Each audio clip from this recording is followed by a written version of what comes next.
All right, Tila, we are recording. Thank you very much.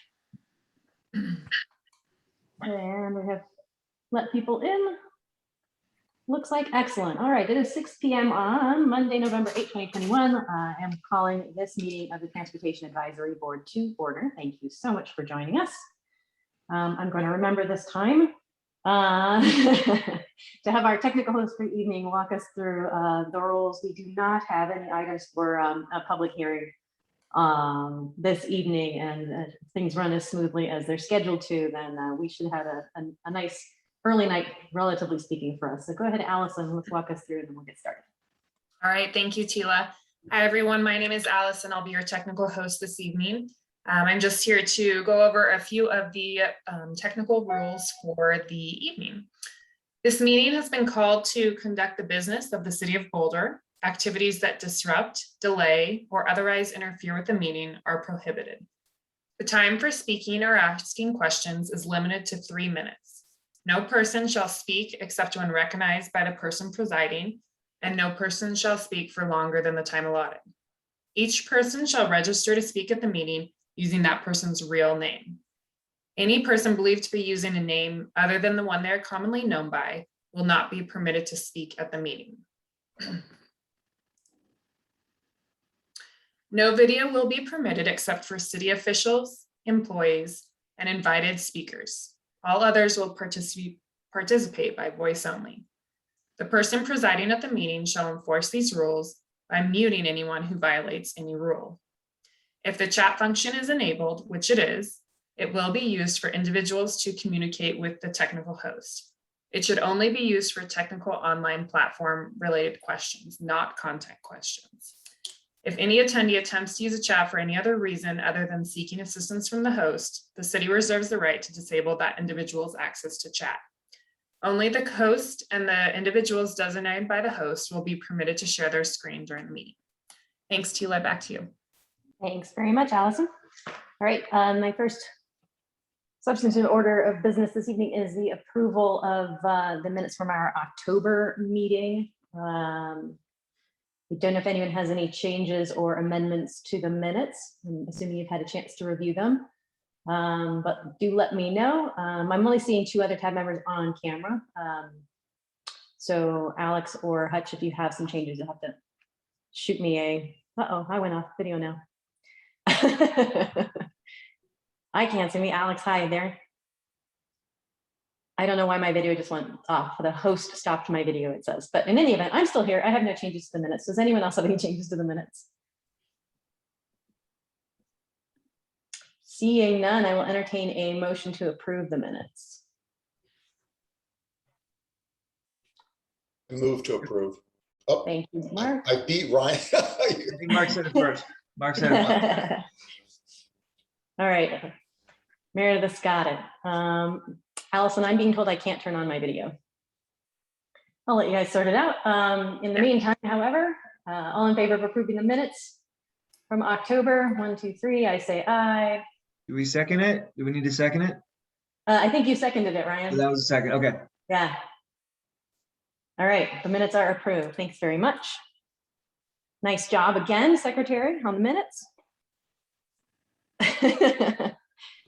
All right, the next item of business, the World Day of Remembrance for Road Traffic Victims will be held this year worldwide, November 21st. I have an item on here that Erica will be driving.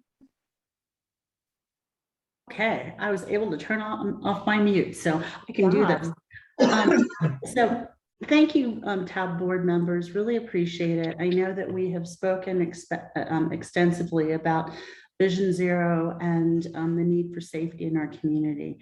So we have with us a guest today, Trini Willerton, who's going to be talking more about her cause as director of It Could Be Me, and then also about the World Day of Remembrance.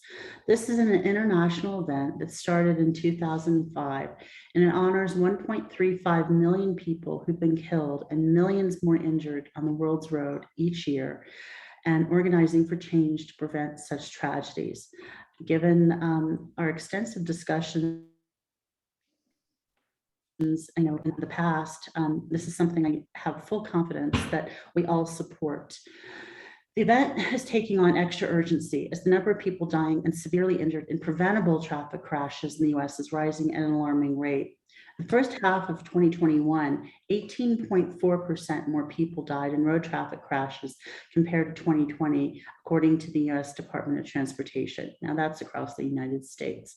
Last year, overall, over 42,000 people died on the US roads, which was a 24% spike over the prior year in the rate of traffic deaths. And this is the highest in 96 years, according to the National Safety Council. This event also recognizes emergency responders because they're so critical. Our police and fire departments were the first to arrive on scene to provide immediate assistance and care to those who are injured. And we honor the strength and courage of these people who provide the critical service to our community. In both the city of Boulder and Boulder County, we have unfortunately experienced several traffic-related fatalities and severe injuries this year alone. And we're greatly disturbed by this. These crashes affect everyone, people walking, people cycling, people driving. And these crashes also affect the hundreds of friends and family members of these victims. Our regional work through the Vision Zero Community Partnership is crucial to involve local governments and community stakeholders to get behind Vision Zero and to develop and implement a coordinated approach to improve safety. And within the city of Boulder, our work together on the Safe Streets report provides the background and how severe crashes happen, who they're happening to, and where they are occurring. This information, plus the corresponding Vision Zero action plan, provides the roadmap to identify the right steps to take so that we can work toward improving safety on our roads for all. With that, I would like to introduce you to Trini Willerton, who has some words of inspiration and coalescence for all of us. Trini? Oh, thank you so much, Erica, and thank you for everybody who's here for having me be here with you guys. So I am the founder and the president of It Could Be Me. It's a 501c3 nonprofit.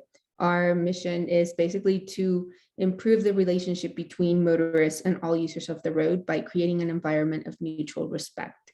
I was very fortunate to get invited to join a coalition with Vision Zero and Families for Safe Streets to ask for support on this zero traffic deaths resolution, which is in Congress right now. And we've been working together on several efforts, among them the World Day of Remembrance. And it's just, to me, it's been very sad and very motivating at the same time to share this space with these people. And It Could Be Me, we have about 300 ambassadors, and most of us are crash survivors. With Families for Safe Streets, their members are all survivors of family members that have been killed. So I've been on these calls for the last 6 months or so, sharing the stage with people that have lost their children and have lost their parents. And it's been very mind-opening. More than anything, the fact that all these things could have been avoided is just mind-blowing to me, and that we have the resources and we have the information, we have a plan to make things better and to really get to zero.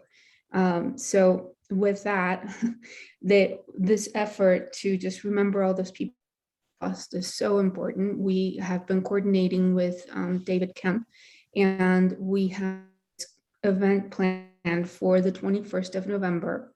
We will meet at Pearl Street on 15th Street, well, that intersection, and we will be giving out, in lieu of candles, we'll be giving out little bike lights, and we're donating some little strips that are also reflective, and we will walk with these people and get to 9th Street and just remember all these people that we've lost needlessly. And just it's just such a shame, but at the same time, it's a moment of strength and to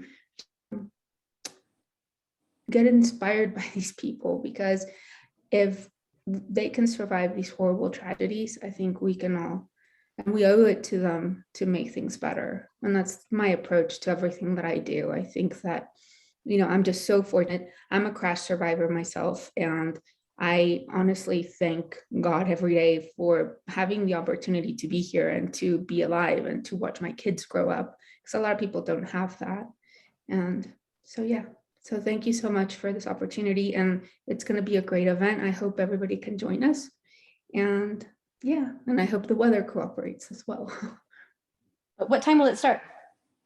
I'm sorry. So it starts at 5:30 and it goes on to 6:30. Thank And you. again, we will meet on 15th Street and Pearl, and just walk on Pearl Street to 9th Street.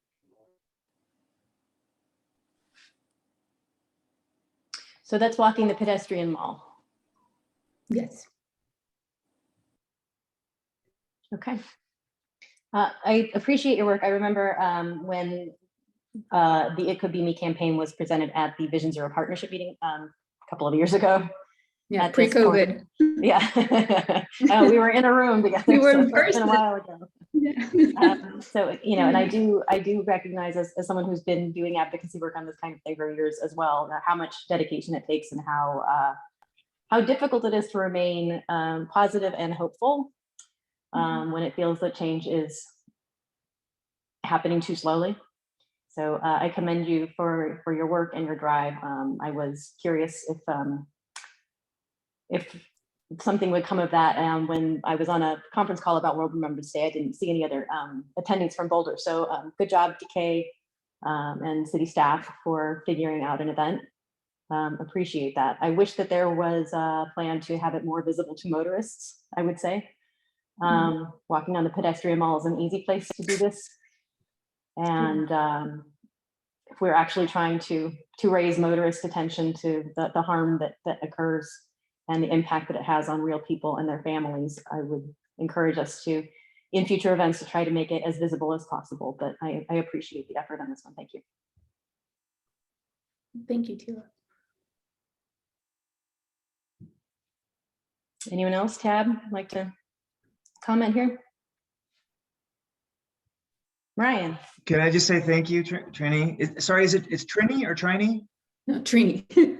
Trini. Okay, just wanted to say thank you. And I live not close to Iris in North Boulder, and I've seen at least one of the murals on the fence line there. And before I was on Tab, I thought it was great, and I just really appreciate that, and applaud you for your efforts, and really happy that you're out there raising awareness about this issue, which is something that a lot of people, most people don't think about. They don't think about it unless they've been personally affected, and I'm just really grateful for your work. Thank you. And I just want to, I guess, pitch in the Sierra traffic death resolution, which is, it's just such a light of hope for all of this that's happening. And support that we're getting. I have personally been involved in about 20 Zoom calls. I've been leading these meetings, and the response 47 co-sponsors as of today. And we're continuing to get a lot of support, and it's like I said, I've been participating in these calls with people that have lost their loved ones, and I'm a commuter. I bike with my little boy to school every day, and I'm just so grateful to have him with me.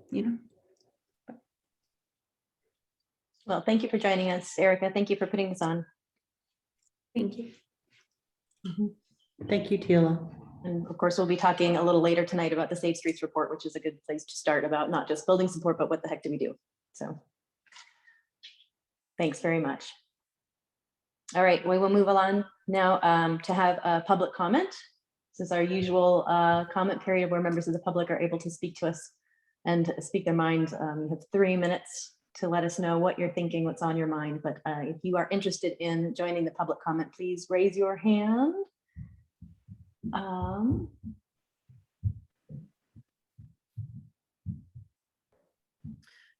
We have Terrence Millis asking to comment in the chat. So, Yes. and so Terrence, and then I'll have Lynn. So Terrence, I'm going to ask you to unmute. So you should be able to unmute yourself. And Okay, just one moment, I'll put the 3-minute timer in my background. So you know your time, just, all right, go ahead. great. Thank you, Meredith. So board, thanks for the opportunity to comment here.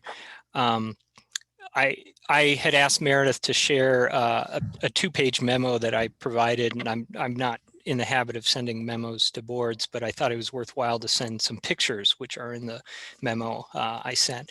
And what I'm asking for, go ahead. Sorry.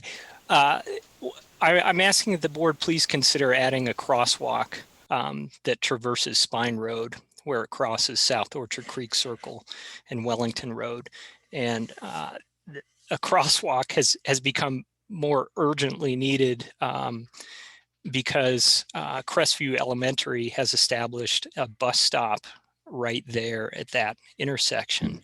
And you can see in the pictures in that memo, the kids lining up to get on the bus.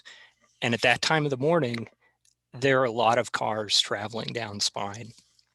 That's one item I wish you'd consider. And then also to please consider revisiting the complex project point tally that was captured in the neighborhood speed management program.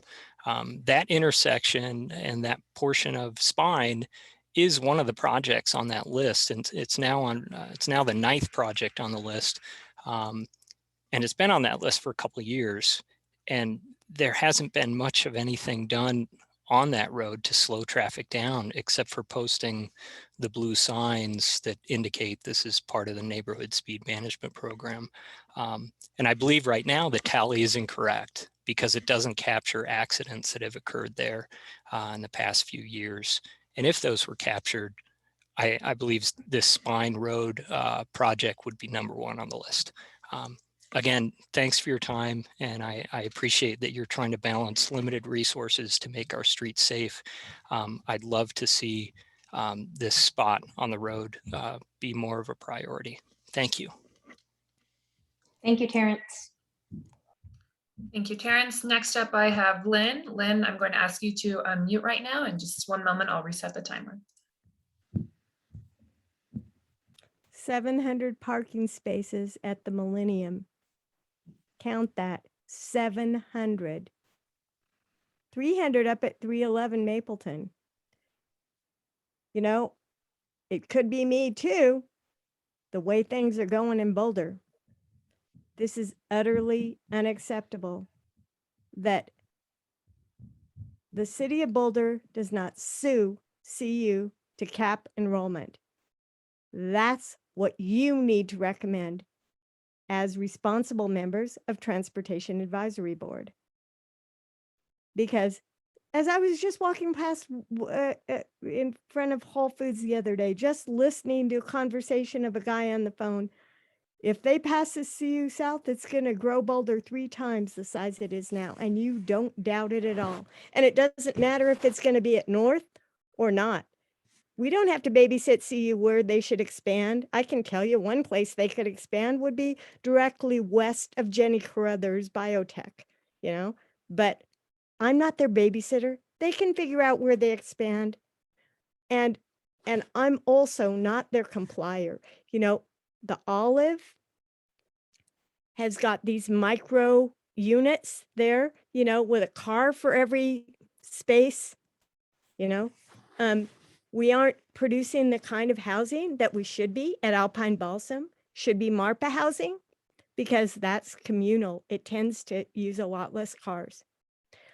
The student housing at the Millennium is going to be uber expensive, and 700 spaces. This is just not workable. You know, you might as well ask to be the next one that's going to get offed when you're on your bike. And I drive my car once every 6 months.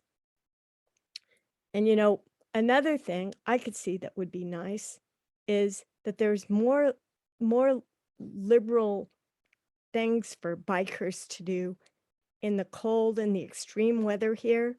People are protected in their cars. they're heated or they're cooled appropriately.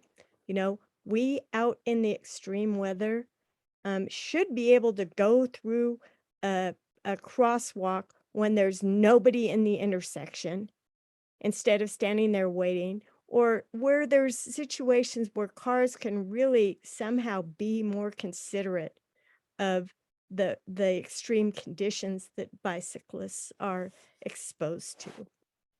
And also the lights could be automated much better. I see so many empty intersections and everybody's sitting there waiting, and the emissions are building up as everyone's waiting. We have AI to easily be able to do these things if we weren't just building and building and building like CU. Thank Got you, to Lynn. stop cap enrollment at CU. That's what has to be done. Thanks. All right, Tila, I don't see any more hands up at the moment.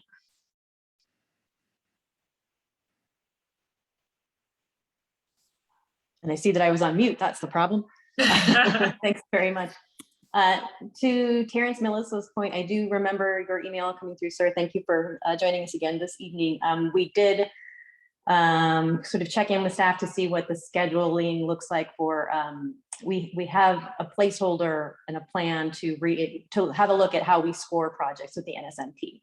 And so while we're trying to beat the weather and get things that have been planned and scored under the existing system on the ground, we are sensitive to feedback like yours about how we can better prioritize. That's always something that we're looking to do. And so that is on sort of our radar. It's something we will turn to probably early next year. But it is an active item that we have. So I appreciate your persistence on this, and don't think we're ignoring it. We just have a lot of things to get to, but we will be thinking hard about how to reprioritize NSNP projects in the future. All right. I see no further hands, so we will go ahead and close the public comment portion of the meeting. And we will move right in now to item number 5, staff briefing and tab feedback on the Safe Streets report. All right, good evening. Let me share my screen. Hi, Dada, nice to see you. Thank you, good to see you as well. Okay, can you see my screen now?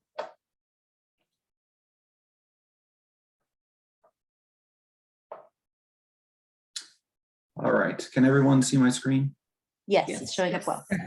Okay, thank you. All right, well, good evening, everyone. My name is Devin Joslin. I'm the principal traffic engineer for the city, and I've been serving as the project manager for the Safe Streets Report update. And tonight I'm going to be presenting the work that our project team has done so far. And I really just want to thank the project team for their efforts on this. It's been a very heavy lift with lots of data to analyze, and I really appreciate the team's attention to detail on this. There are 4 main things I want to talk about tonight. I do want to let you know that the presentation should take about 25 minutes or so. We wanted to allow a little more time for the presentation tonight because there is so much material to cover. However, given that we have about an hour for this agenda item, we do feel that that would reserve plenty of time for discussion at the end. I know there was a lot of material both in the memo and in your packet, and there is a lot to take in with this. So just a brief introduction, reminding everyone, as we've kind of heard already tonight, that really the goal of Vision Zero is Boulder's goal to eliminate all severe traffic crashes involving people using all modes of travel. And there are 5 key objectives to that. And really the point to emphasize here is that it takes concerted and coordinated effort between the 4 E's to really achieve that Vision Zero. And I want to point out here just what the Safe Streets Report is. The Safe Streets Report is the summary of quantitative data on crashes that have occurred during a specific time frame within the city of Boulder. In this case, we're on the 4th edition of the report, and that analyzed crash data for the period 2018 through 2020. The information in the report is used to identify, prioritize, plan, and implement responses to crashes to improve travel safety within the city. One of the 4 E's is evaluation, and that has to do with why, what, and when. And when you're talking about crashes, there's a Vision Zero guiding principle that states you really need to use a people-focused, data-driven, action-oriented, and interdisciplinary approach to carrying out the 4 E's, as I alluded to earlier.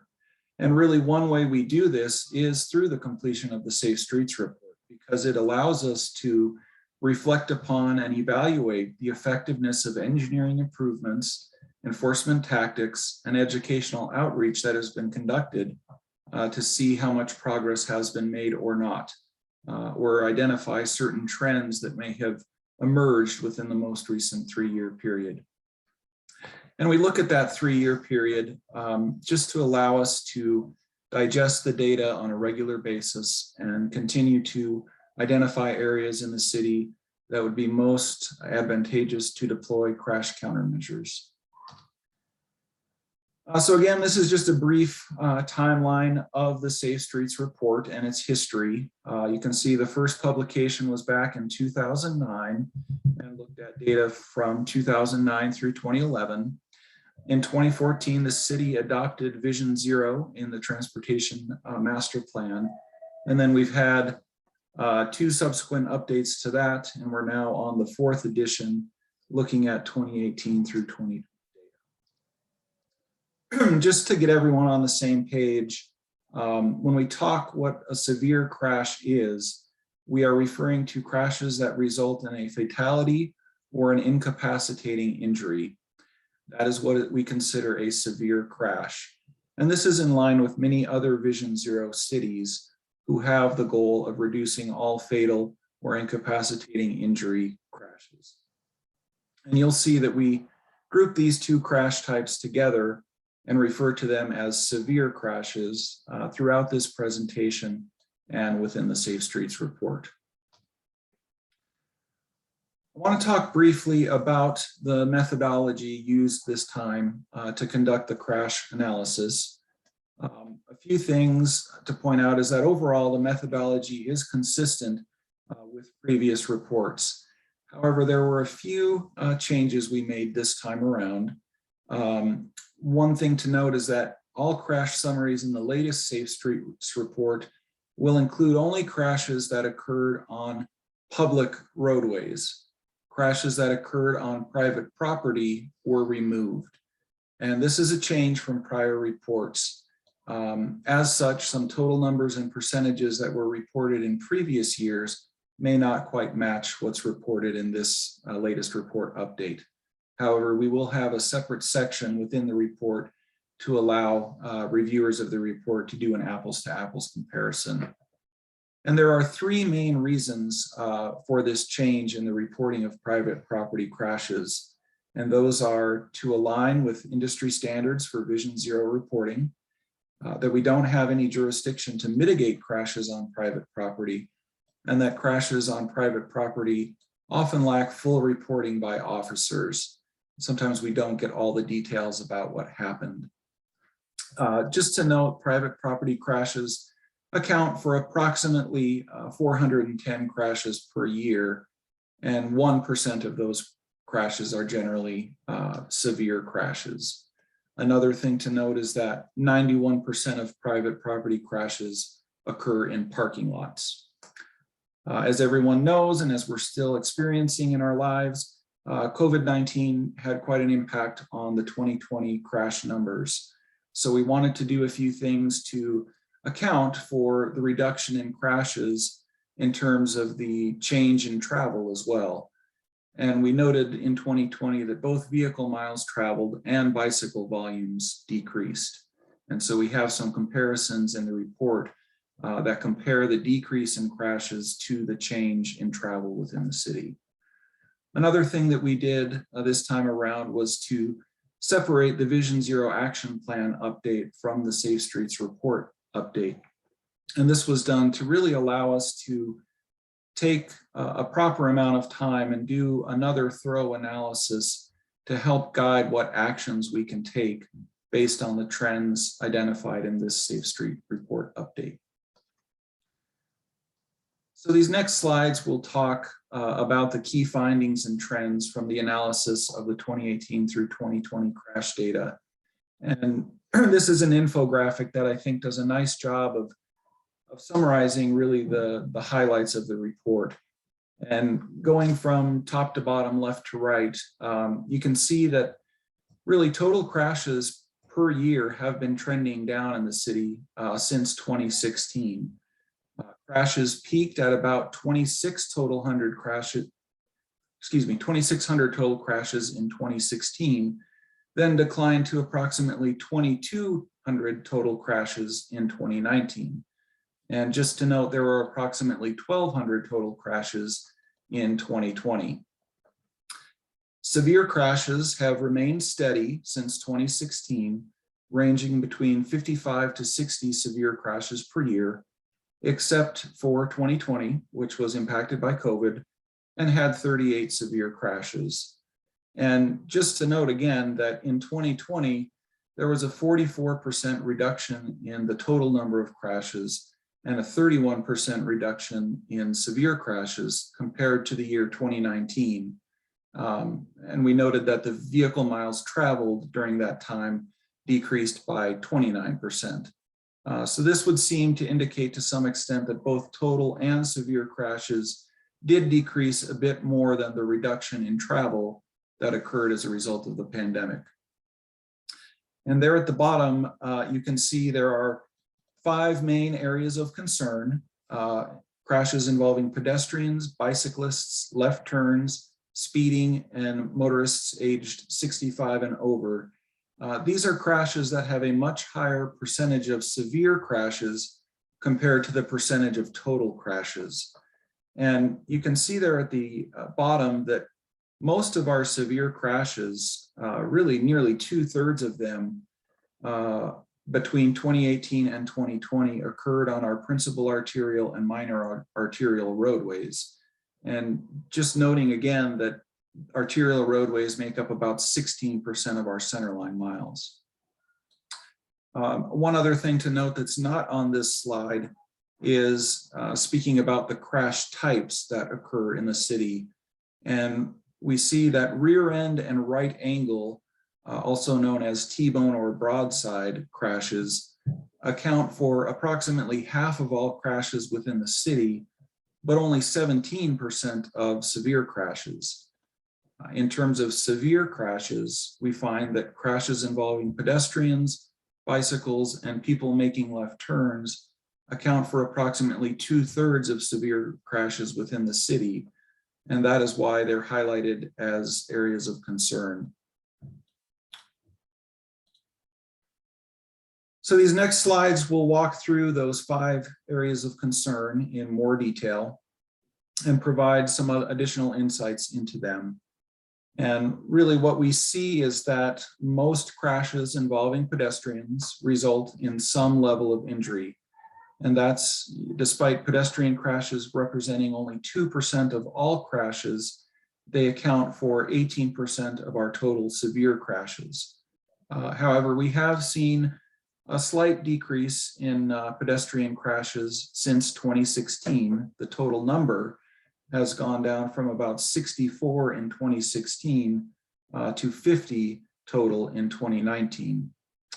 And the severe crashes involving pedestrians have remained fairly steady at about 10 crashes per year. What we do find is that most of the crashes involving pedestrian occur within an intersection. However, that crashes that occur within a travel lane are more likely to be severe. And when we talk about a travel lane, we talk about an instance where the pedestrian is crossing in an area that's not a marked or unmarked pedestrian facility. And this slide highlights the 4 most common pedestrian crash types that we see within the city. And this was the result of our pedestrian and bicycle crash analysis tool that we run, specifically focusing on pedestrian and bicycle crashes to give us more detail into where and why they occur.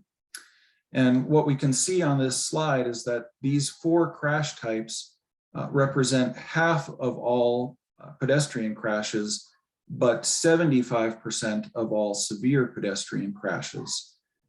And I'll draw your attention to the two at the bottom. The pedestrian dash and dart out account for about 1/3 of severe pedestrian crashes. And just so everyone knows, the dash occurs when the pedestrian steps out unexpectedly from the curb at an intersection or other designated crossing. And the dart out occurs when the pedestrian steps out unexpectedly from the curb at a location not typically designed as a crossing location, such as between parked cars. And these crashes are ones that cannot necessarily be addressed by engineering alone, and will likely require education campaigns and encouraging a sense of shared responsibility and courtesy on the roads. Just a note that we have spoken to another city within the metro area, the city of Lakewood, regarding ways they are trying to educate pedestrians about the shared responsibility they have when crossing the street. And Lakewood has installed signs at a few of their marked crosswalks that remind pedestrians that it is unlawful to cross the street into the immediate path of a vehicle. Boulder has similar language in its code, and this may be one strategy for addressing pedestrian dash type crashes. And just wanted to speak briefly to some of the pedestrian improvements that have been completed or are planned within the city. I think most of the members of TAB are familiar with these. We completed the RRFB at 23rd and Canyon, and there were a number of other pedestrian improvements included within the Vision Zero Innovation Program that got completed within the last few months. In terms of planned improvements, you can see those on the right side of this slide. There are a number of exciting improvements planned for this coming year. The Baseline Road and Canyon Creek Road, just as a refresher, that refers to changing the crossing type on Baseline Road at Canyon Creek from an RRFB to a full traffic signal.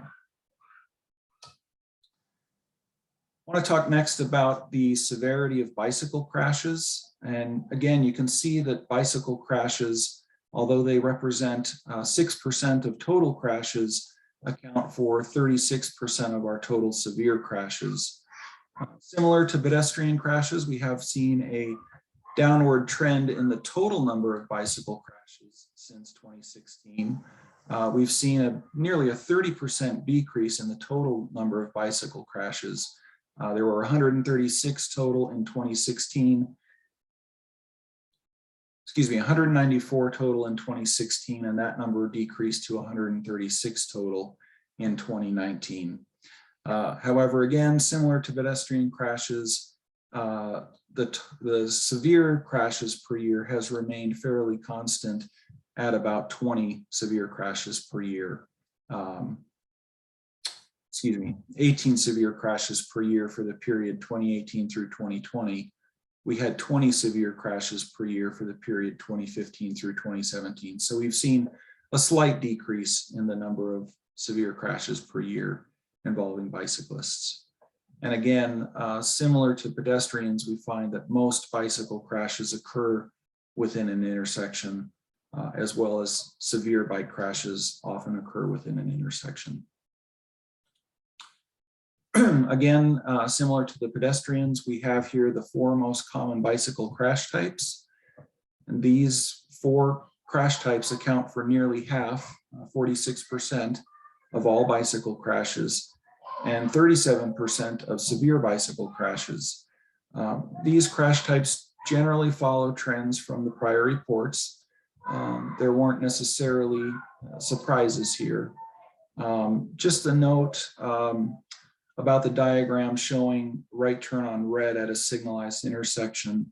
That diagram is a little misleading. It's more so when the cyclist is riding perpendicular to the vehicle waiting when right turn on red crashes occur.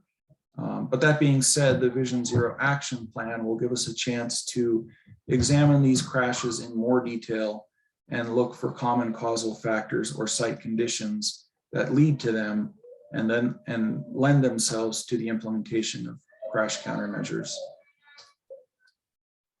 And want to speak briefly about the bicycle improvements that have been installed within the city since the last Safe Streets report. This slide, I'm sure, does not cover them all, but there are a few that we wanted to highlight here. The buffered bike lanes on Pine Street, some other improvements made along Table Mesa Drive, really the 3 highway safety improvement program projects that include Colorado and Regent, Broadway Raleigh, and Baseline and 29th, as well as a number of green conflict markings installed on 30th Street, to name one example. And then we have a few that are planned later this year, the Folsom Street vertically separated bike lanes, as well as the Lehigh Street buffered bike lanes next year. Walking through the severity of left turn crashes, we find again that although they account for 16% of all crashes, they account for 34% of our total severe crashes. And we've done quite a bit of work here in analyzing, left turn changes, left turn phasing changes. But one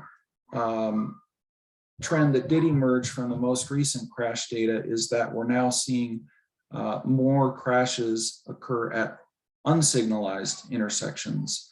So we saw an increase in left turn crashes at unsignalized intersections, and 5 fewer at signalized intersections compared to the prior period. So we're seeing some gains in terms of our left turn signal phasing adjustments, but we're seeing an emerging trend at unsignalized intersections.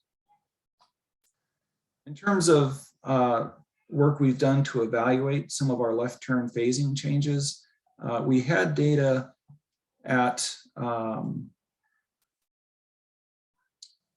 15 intersections or approaches where we had enough data, at least 2 years of data, to evaluate the effectiveness of left turn phasing changes that were made. And we found that those left turn phasing changes resulted in an average of an 87% reduction in total crashes per year. And the crash reduction at each intersection ranged between 35% and 100%. And that work's not going to stop. We've been very fortunate that we were awarded over $3 million in grant funds to allow us to continue to make upgrades to our signal system. One of the largest that we'll be working on next year is the DRCOG Regional Transportation Operations and Technology Grant.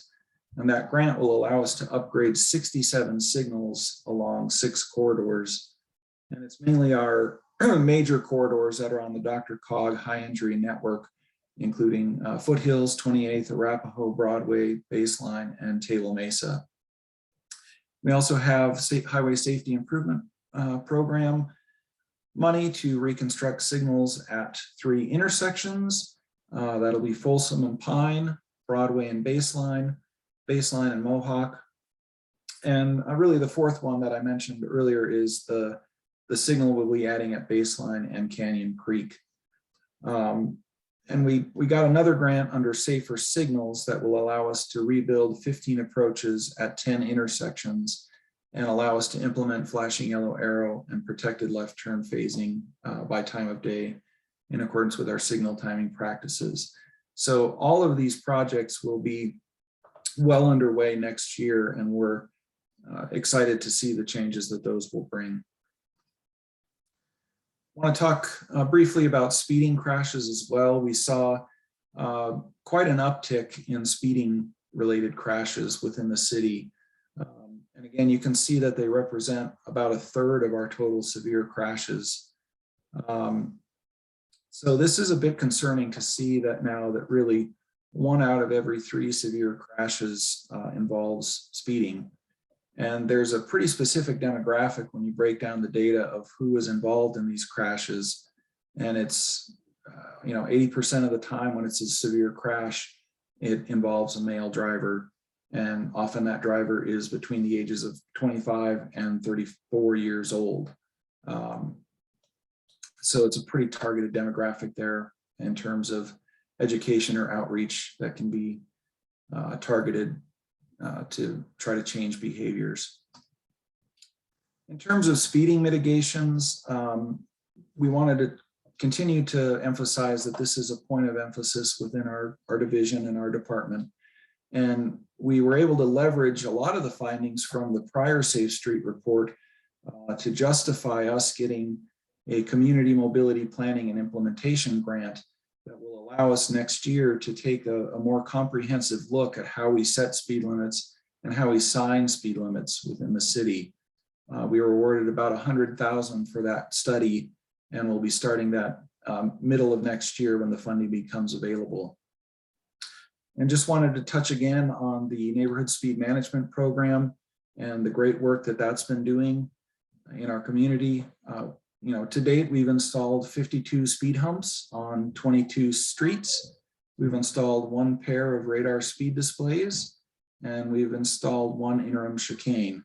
And we have yet in progress this year, 19 speed humps on 8 streets and 11 speed cushions, 6 on 26th Street and 5 on 55th Street.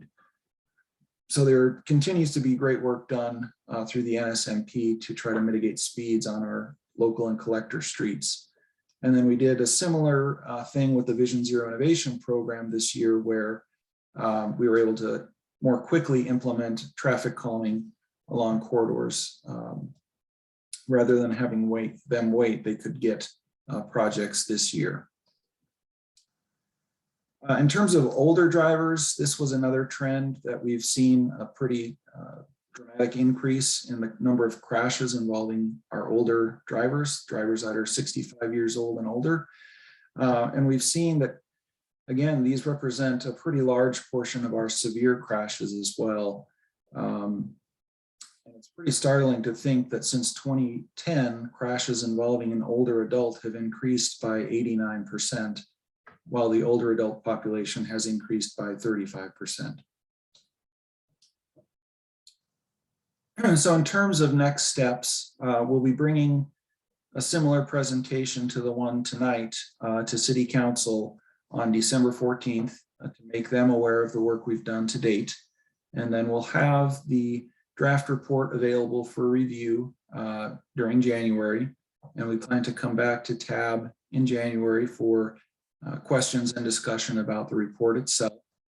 And then we'll go to council with that report for questions and discussion in February, with a plan to finalize the report by the end of the month in February 2022.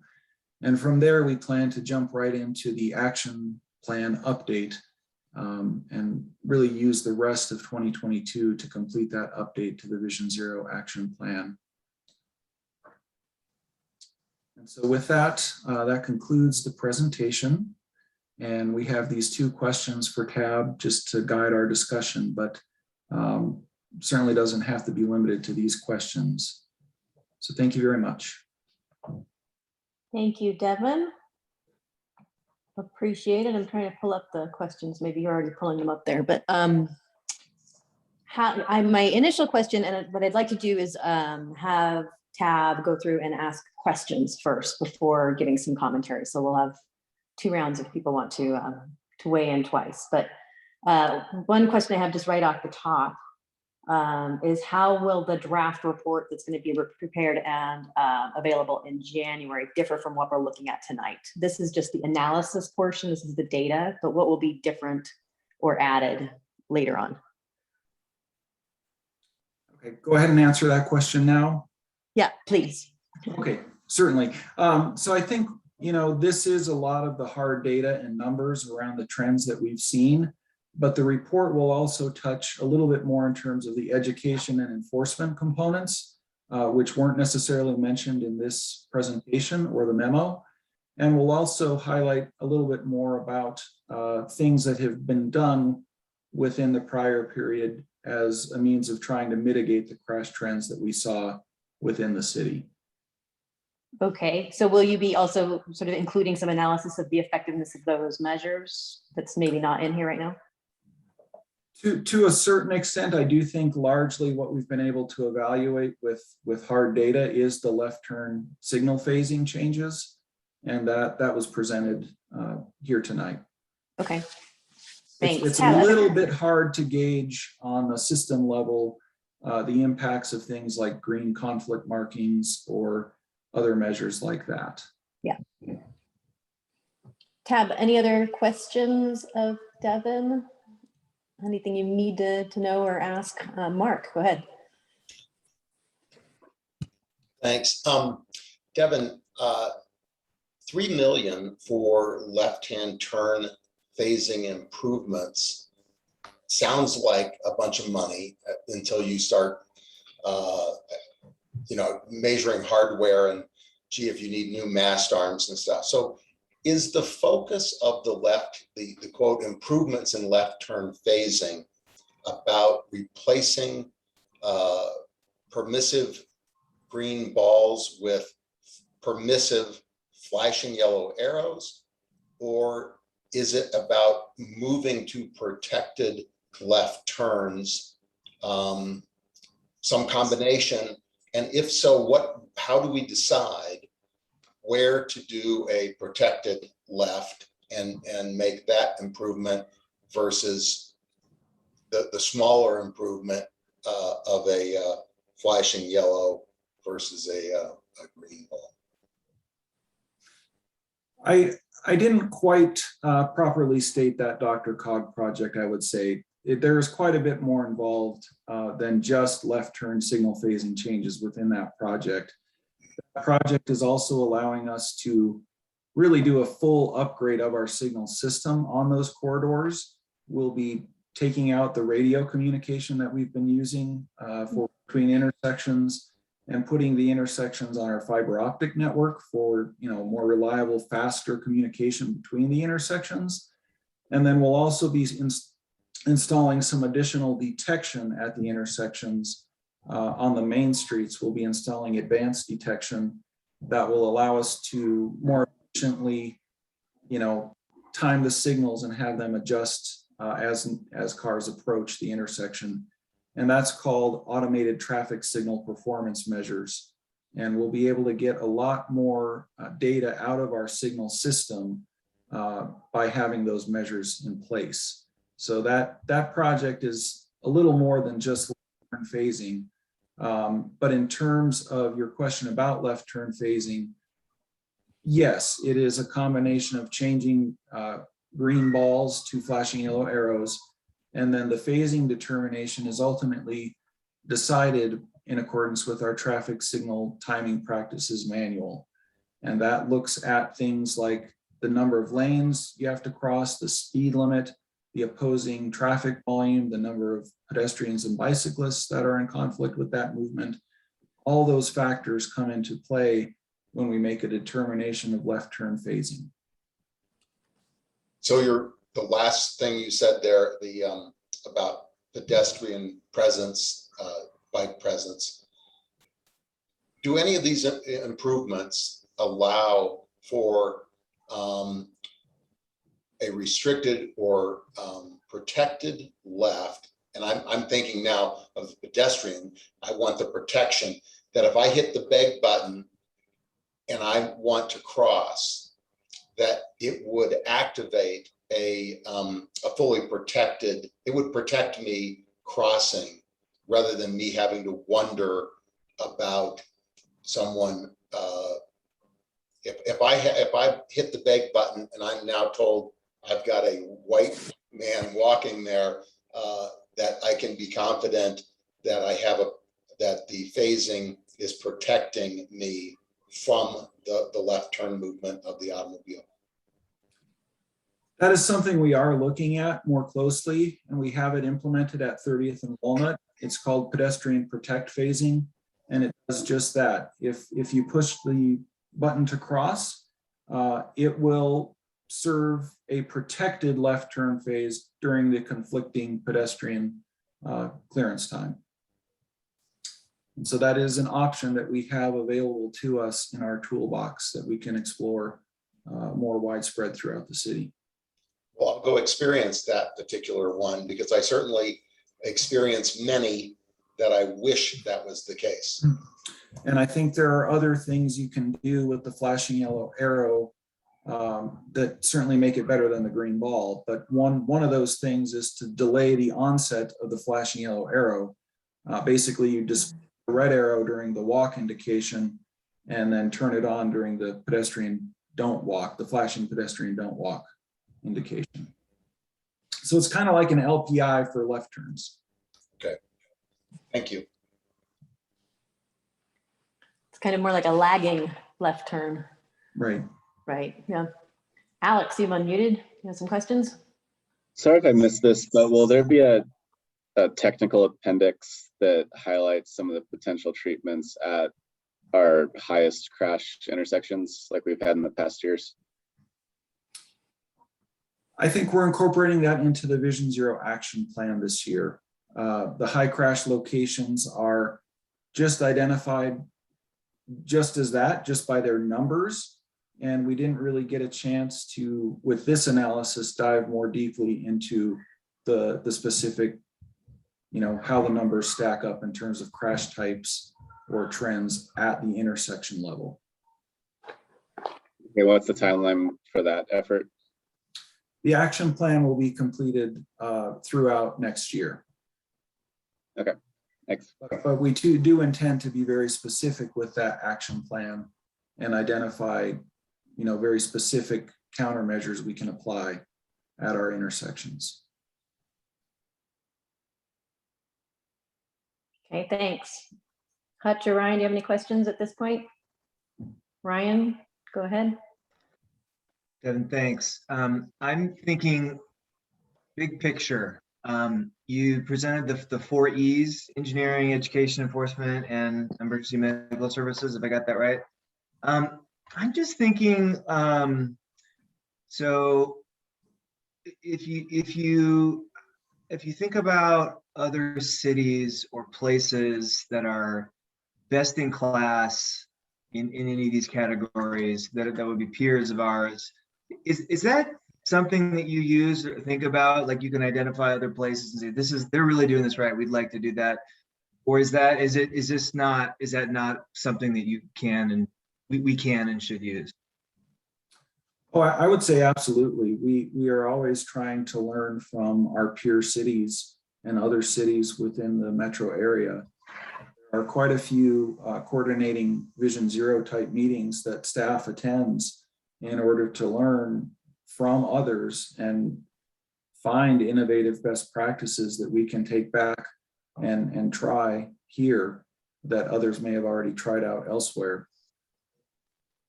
Okay, so pretty focused on the Denver metro area. When you think of peer cities, you're not thinking like East Coast, West Coast, Europe. Well, so yes and no. I mean, I think for the speed limit setting grant that we have, we do intend to look nationally. And I think we have also found, you can always learn from others nationally as well. So it's not just limited to the metro area, but I would say those are who we have the best relationships with and can really, share and explore ways to improve things. Okay, thanks for that. And then just one follow-up.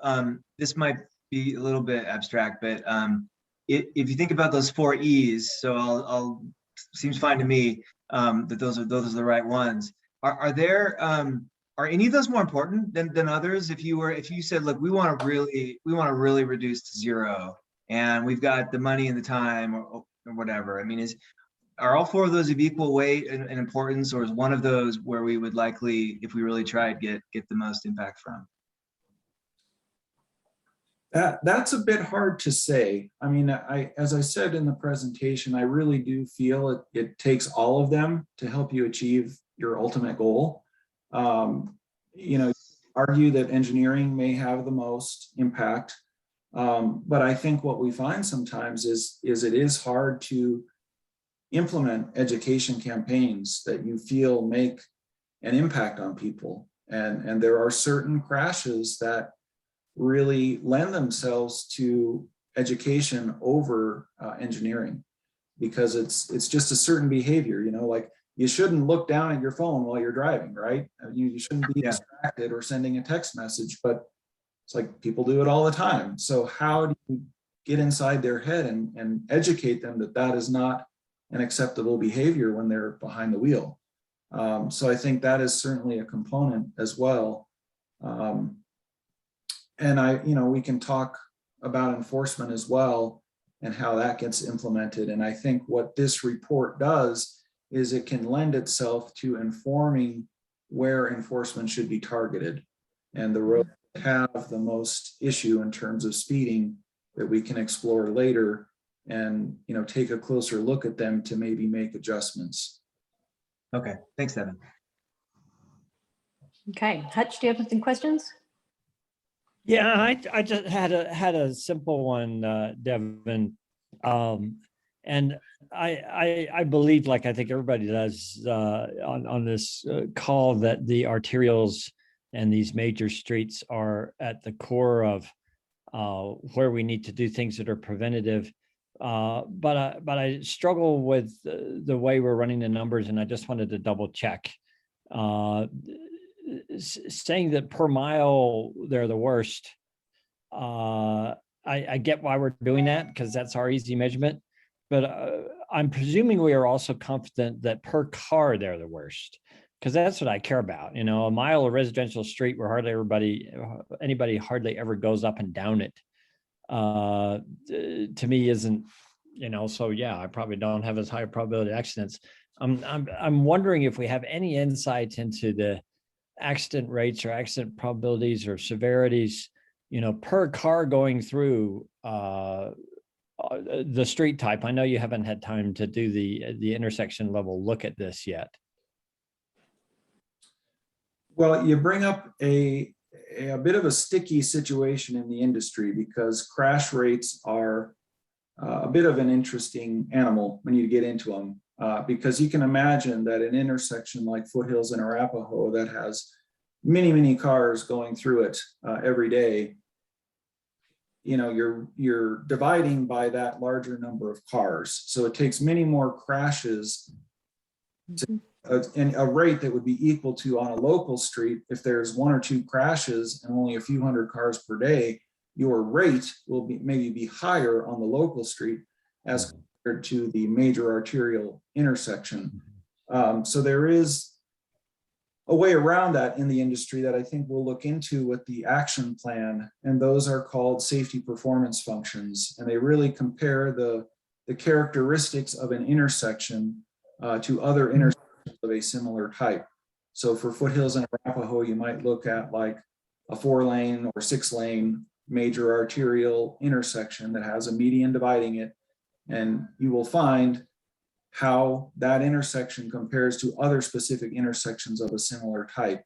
And that will inform whether or not you have a higher than expected frequency or a higher than expected severity of crashes at an intersection like that.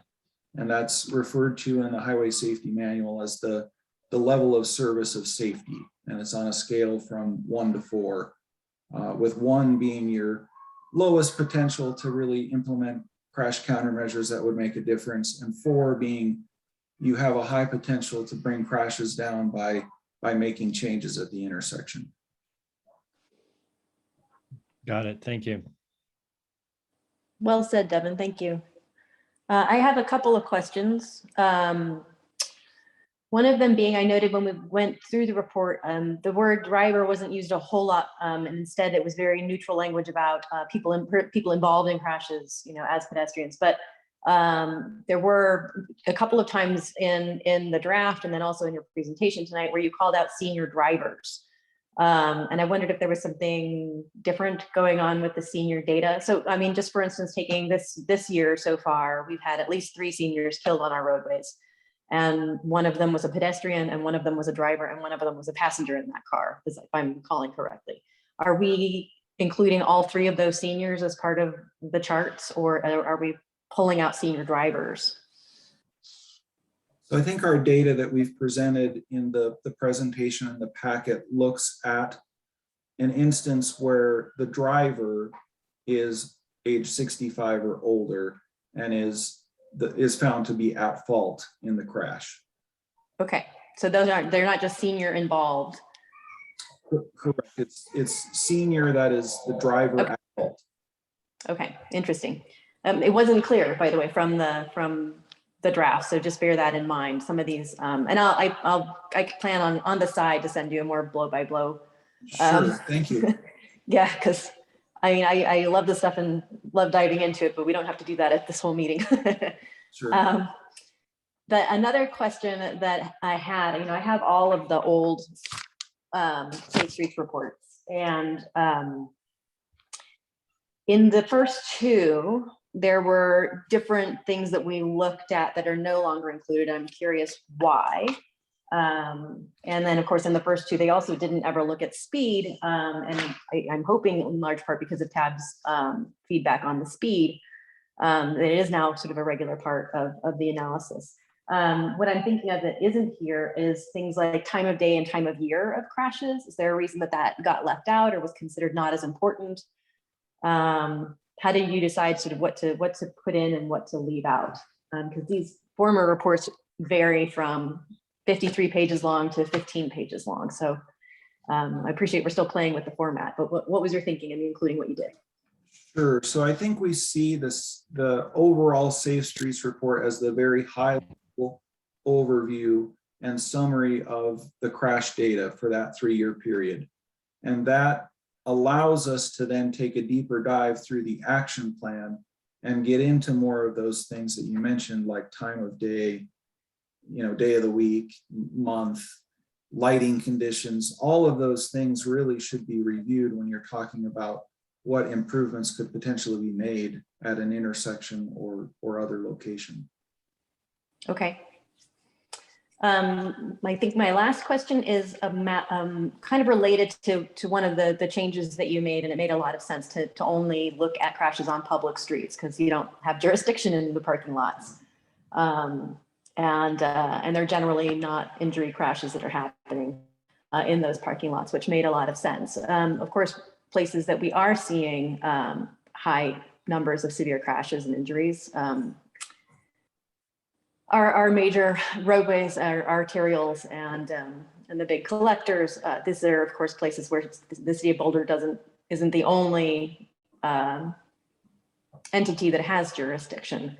And so I'm curious, is the attention to those arterials, it was a little upsetting to see it at page 41 out of 43 or whatever it was, but next to last to say, oh, by the way, 65% of our crashes are happening on these roads, and to have no further real deep dive on them when earlier we've got 4 pictures about what looks like maybe 2 or 3 crashes on some other crash types. Is there a reason that we're not dealing specifically with the size of the roadway? Is that because CDOT has to be involved? Are we focusing only on city Boulder streets where we're the only game in town? I wouldn't say that's the case. No, I do think we find that the corridors where we have the most crashes are our higher speed, higher volume corridors that were kind of the ones mentioned. And in fact, we're working very closely with CDOT Region 4. They're in the process of conducting a Region 4 pedestrian and bicycle safety study. And we said, that's great, CDOT, but we would much appreciate the opportunity if we could be the ones that would take that deeper dive into the crash data along the state highways and more so inform CDOT of what we're finding in terms of those crashes along, Broadway, Canyon, Arapahoe, Baseline. I don't think it was intentional that we didn't take a deeper dive, and I think that's certainly feedback we can take moving forward to do that. And I think there is certainly opportunity when you talk regional partnerships, either through DRCOG or CDOT, to kind of come to consensus and find ways to make improvements to those roadways. Okay. Thank you. Now I'm going to cycle back through and see if tab members have any specific feedback for Devin or other staff on the call here about this draft, bearing in mind we're going to get a more complete sort of take on these things as the work continues, and we'll have another talk about this in January, I think is what was on the schedule. So Hutch, you're unmuted. Do you want to go first? I know you're going to leave early, so I want to make sure you have no, thank you. I appreciate that. I don't know if this is question or comment, but I'm very interested in the linkages between three things. One is severe accidents. Clearly, that's our main subject. The second is bad driving behavior, and the third is things that we can do to deter bad driving behavior. And I don't even know very closely what those might be, whether they're speed cameras, whether they're things that we're doing in roadway design and on not only these corridors but many other places. To me, it's the combination that really might help us over the hump.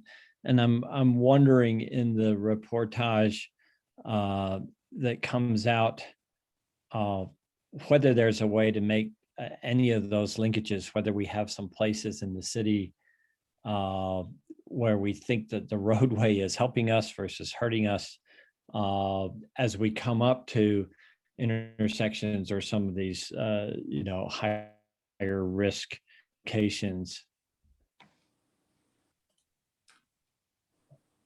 I would say that those are good things to be mindful of.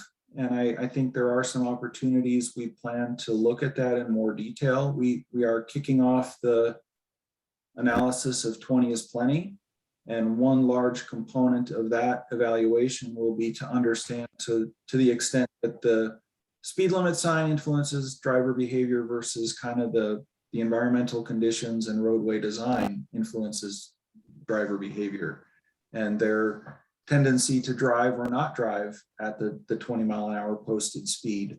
And I think another thing we've seen that we'll explore in more detail with the speed limit setting grant is how the roadway context comes into play when you're talking about setting speed limits.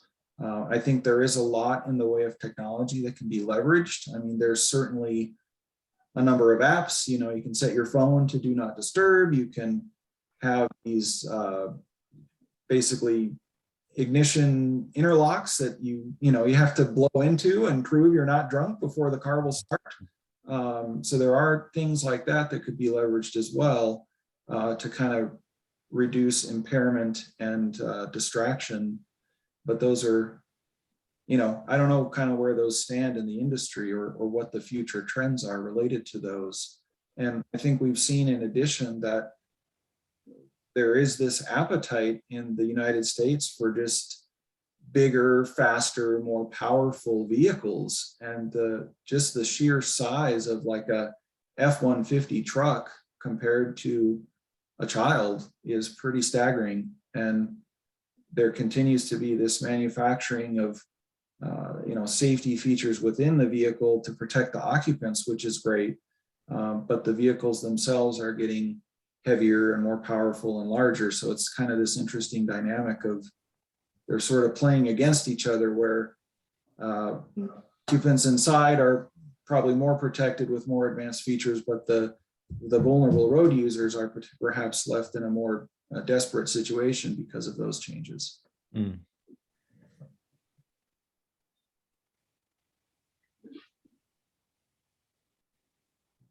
But I think the three things you mentioned we can definitely take into mind as we look into the data more and get into the causal factors. Okay, thanks. Who wants to go next? Alex, unmuted. I guess this is a question, but I don't necessarily need an answer tonight. When we look at our CIP, are there areas where we're spending too much money relative to where we could do more good elsewhere? Just as we have our CIP, we project those a long ways out, but we have this fresher data, and I'm curious if there are any indications that we should be spending our money in different ways based on this data. So perhaps that's not really a question for I was going to say I may need to pause on that question for a minute, but I do think I hope that you saw there was some alignment that actually where we are seeing some crash trends, we either do have projects completed or projects in the works. So we do try to use this work to the extent we can really tell us where we should be making those investments.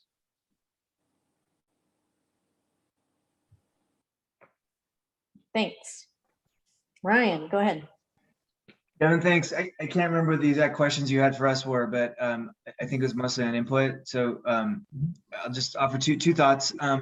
One, I understand that we're bound, we're constrained by funding budgets available to do the work. I also think though that it would be, especially with the new city council coming on, that this would be a really great opportunity to say, if we had more money, resource, whatever, this is what a step change could look like. And I didn't hear you quite say the engineering was the top E. My understanding is probably is the top E. I think maybe you were kind of saying, but I think we've seen that around the world, at least, that if you can engineer at least the cars away from the vulnerable users to a very large extent. So I think we have a big opportunity to just tell that story here, to say, look, like, if we had, this is what we'd love to do if we had the money for it, and put that on council to talk to, to give direction. And, we have a legislative office in the city to some extent that can work on that. But I think we owe it to ourselves to say, even if we don't have the money, this is what we do if we did. And then the second thing is, I was asking about peer cities, and I would prefer it to that there be more of a global assessment. I mean, global with a lowercase g perhaps, but just, and I know that takes resources too. So perhaps that's part of the story. If we have more money, we do this type of an assessment, but such that we know, all the best practices, state of the art to borrow from, including from, cities beyond the Rockies area. So other than that, that's what I have. Thanks. Okay, Yeah, thanks, thank Ryan. you. Mark, I saw your email, so I know you have comments. Yeah, I do. Thank you. So I'll start, since you mentioned the email, I'll start there. And I want to kind of concur with Ryan and Alex about the CIP and how we're spending money, and that the E for engineering can be a big mitigation for mitigate the need for enforcement, mitigate some of the need for education. And so when I look at the 4 intersections that were in the memo and that I sent the pictures of Google Maps, I'm continuing to look at Colorado and 28th Street. And you look at that from the air, that's an engineering marvel, what we have done there to move a lot of traffic through that intersection. And I drive through there all the time, and I know it's busy, and we can't go back in the past and eliminate that ridiculous frontage road and all sorts of stuff. But when you look at it, anyway, I'm making a case that we are really good at engineering, but I think that we need to be really good at engineering now for what we're trying to achieve in the future, and that is reduction in VMT, increase in mode shift, and greater safety for vulnerable users. And those particular intersections, but especially Foothills and Arapahoe, Colorado and 28, are really difficult for pedestrians and cyclists to navigate. And I know there are underpasses nearby in some instances, but there are a lot of times you have to get somewhere, and you have to go through those intersections.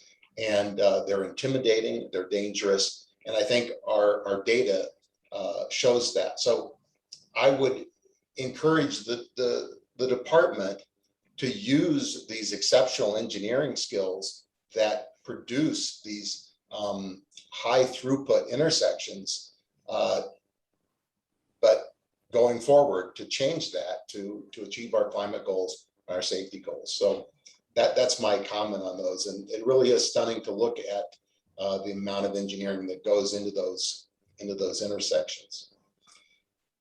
And I want to, if you have any comment, you're welcome to reply, but that was just my little speech on that. The only other thing, and it's much more mundane, is in the presentation on slide 11. This is the first of many. This is a snapshot.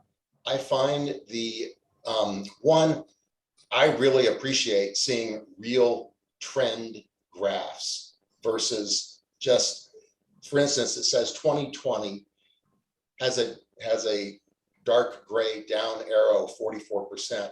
Okay, so 2020 was down 44% over 2019, or there's Correct. there's missing it in the effort to try to make it snappy and pretty. We've really lost some of the meaning there.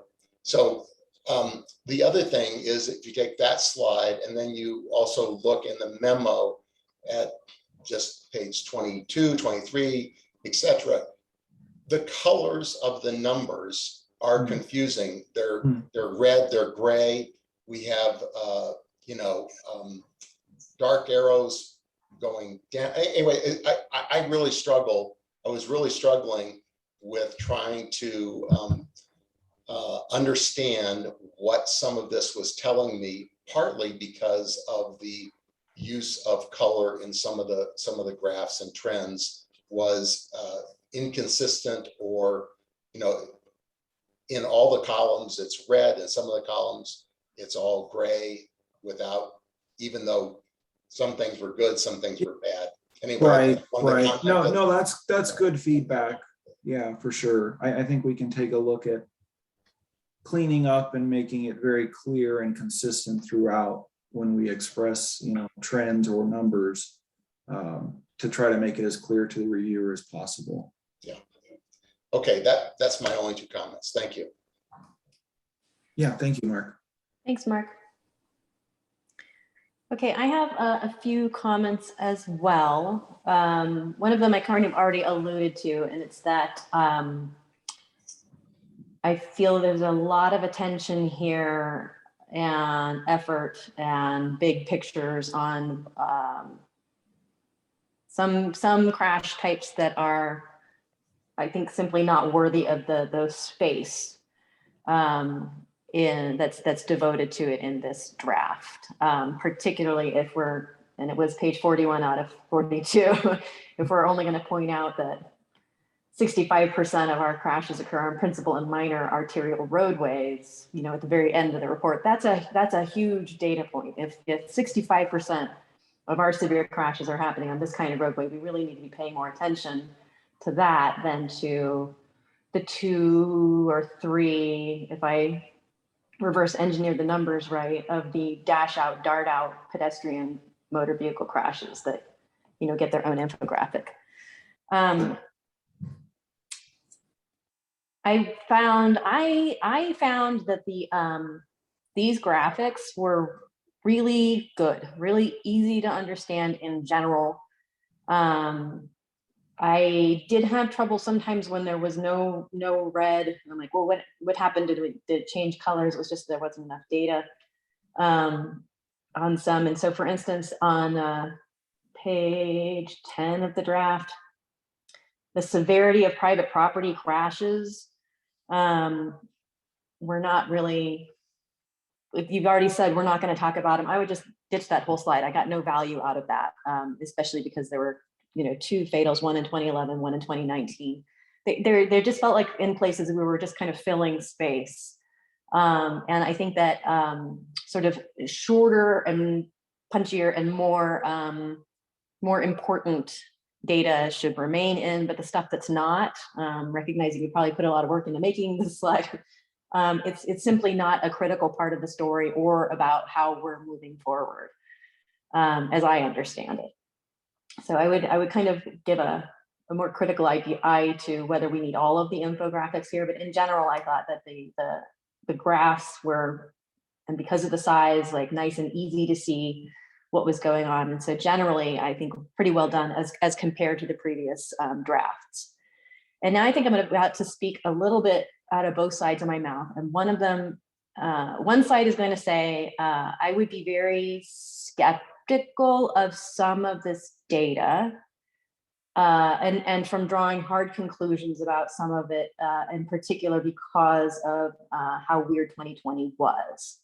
And so I'm looking for the slide, but the one that's talking about age, here we go. It's page 38 of the draft report, saying in the big red box at the top, you've concluded, while crashes involving people aged 20 to 29 in some years accounted for 48% of total crashes, they're no longer overrepresented in severe crashes. And they're no longer a problem, seems based entirely on 2020 data, where total crashes were nearly halved, and they involved the severity dropped by a third.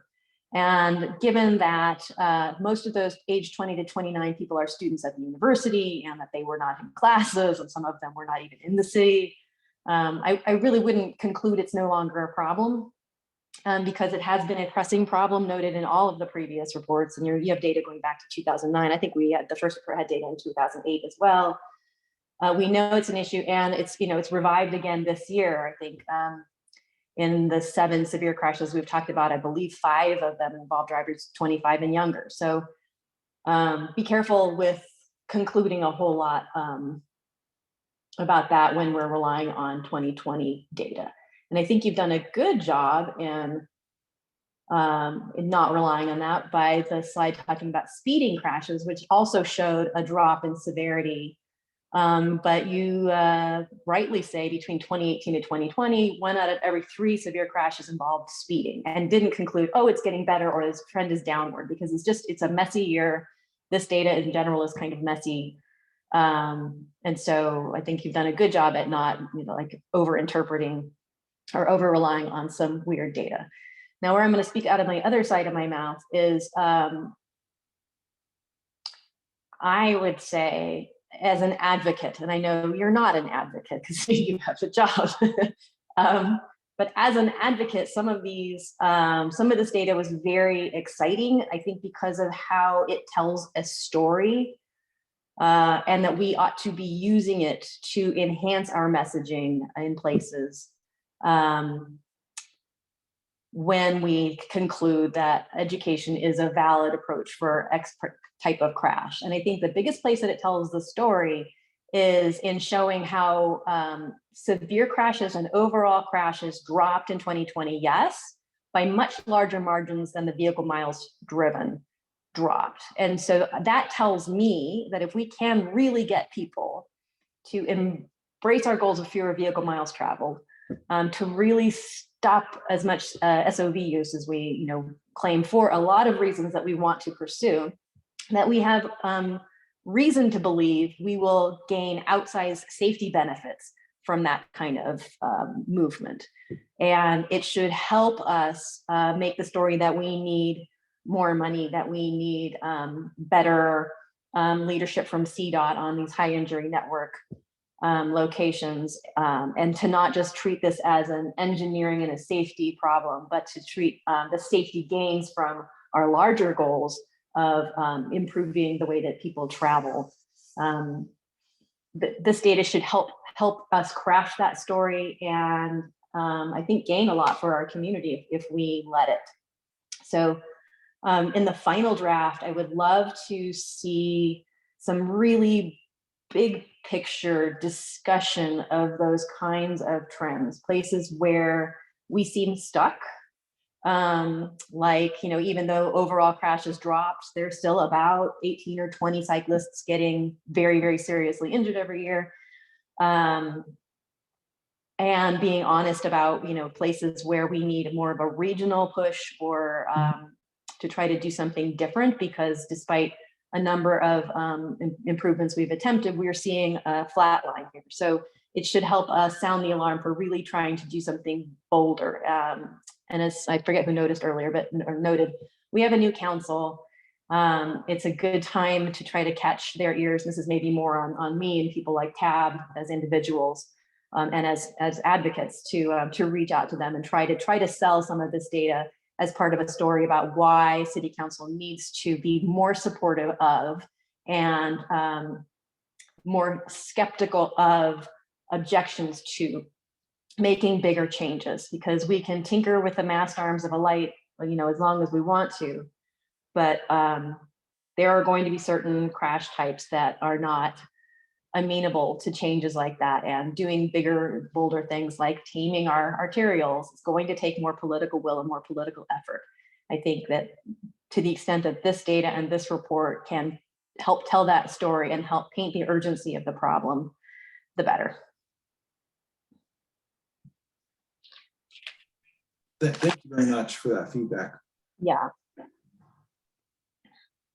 And as I said, I'll reach out to you separately with, you know, oh, there's a typo on this, or I don't think that that's quite right, or, you know, it's not clear what the label means on this. So I'll get around to that. That would be great. Yeah, really appreciate it. This is looking really, really good and impressive. I don't want us to be adding too much information so that it becomes too dense. I noted the page counts of some of our earlier attempts, and the biggest one, I'm forgetting, but some of them are really dense with text, and you're avoiding doing that so far, which makes it just sort of more accessible, easier to kind of flip through. But we still don't want to have 60 pages of punchy stuff. If we can get it down to, you know, 30 pages of punchy stuff with a big fat appendix so that people can see how the sausage was made. You know, for those who really want to dive into the data better, that has been a pretty good approach in the past. Okay. Yeah, I think our intent is largely to follow the template of the prior report and fill that in with the new data that we found. Okay. All right. Well, we look forward to seeing how this develops. Any further feedback, Tab? Excellent. All right. Thanks, Devin. Thanks, guys. Thank you. Let's move now to the staff briefing on transit service and regional update. Sorry, Devin, did you want anything else from us? Is there anything? I don't think so. You know, Okay. just to clarify again, this was a little bit separate effort than the report itself. So I think you'll find the report, when we present it to you, it will look a little bit different than what was presented to you tonight. Although the content will generally be the same, it may be presented slightly differently. Okay, great. Thank you. Yeah, you're welcome. All right, sorry, that was a quick reverse. Now back. It looks like we have Jean Sanson and Danny O'Connor here for the transit service and regional update.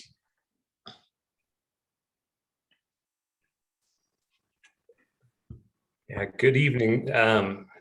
Danny O'Connor here, Principal Transportation Planner, Transit Program Manager. Pleasure to be with you all tonight. So as mentioned, Jean Sanson, Principal Transportation Planner, is joining me as we're going to co-present this presentation on transit and regional project update.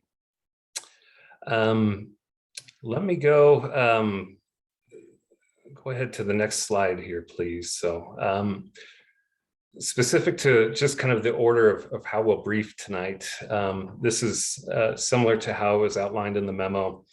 We have 5 topics in specifically to discuss. First is the RTD COVID-19 service plan. 2 is an update on HOP. 3 is the diagonal Colorado State Highway 119 corridor. 4 is Arapahoe Avenue, Colorado 7 corridor. And 5 is Northwest Rail and Front Range Passenger Rail update. Next slide, please. So with the transit update, if you can go next slide, please. So,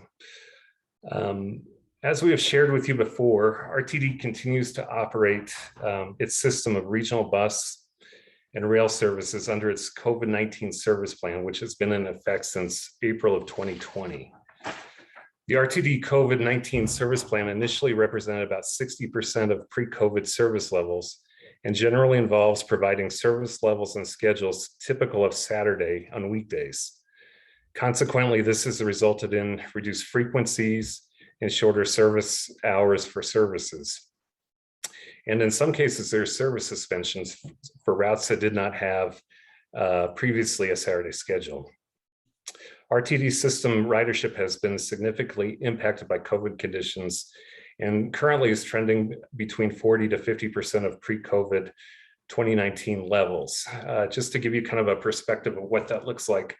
In 2019, basically RTD was carrying about 290, 300,000 riders per day.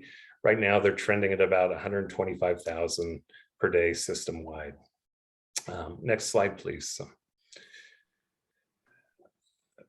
Since April of 2020, RTD has been gradually restoring services as conditions allow, with consideration factors for restoration including ridership demand, return to work, return to school, Title VI and equity analysis, public and customer comments, and balancing its limited operator availability.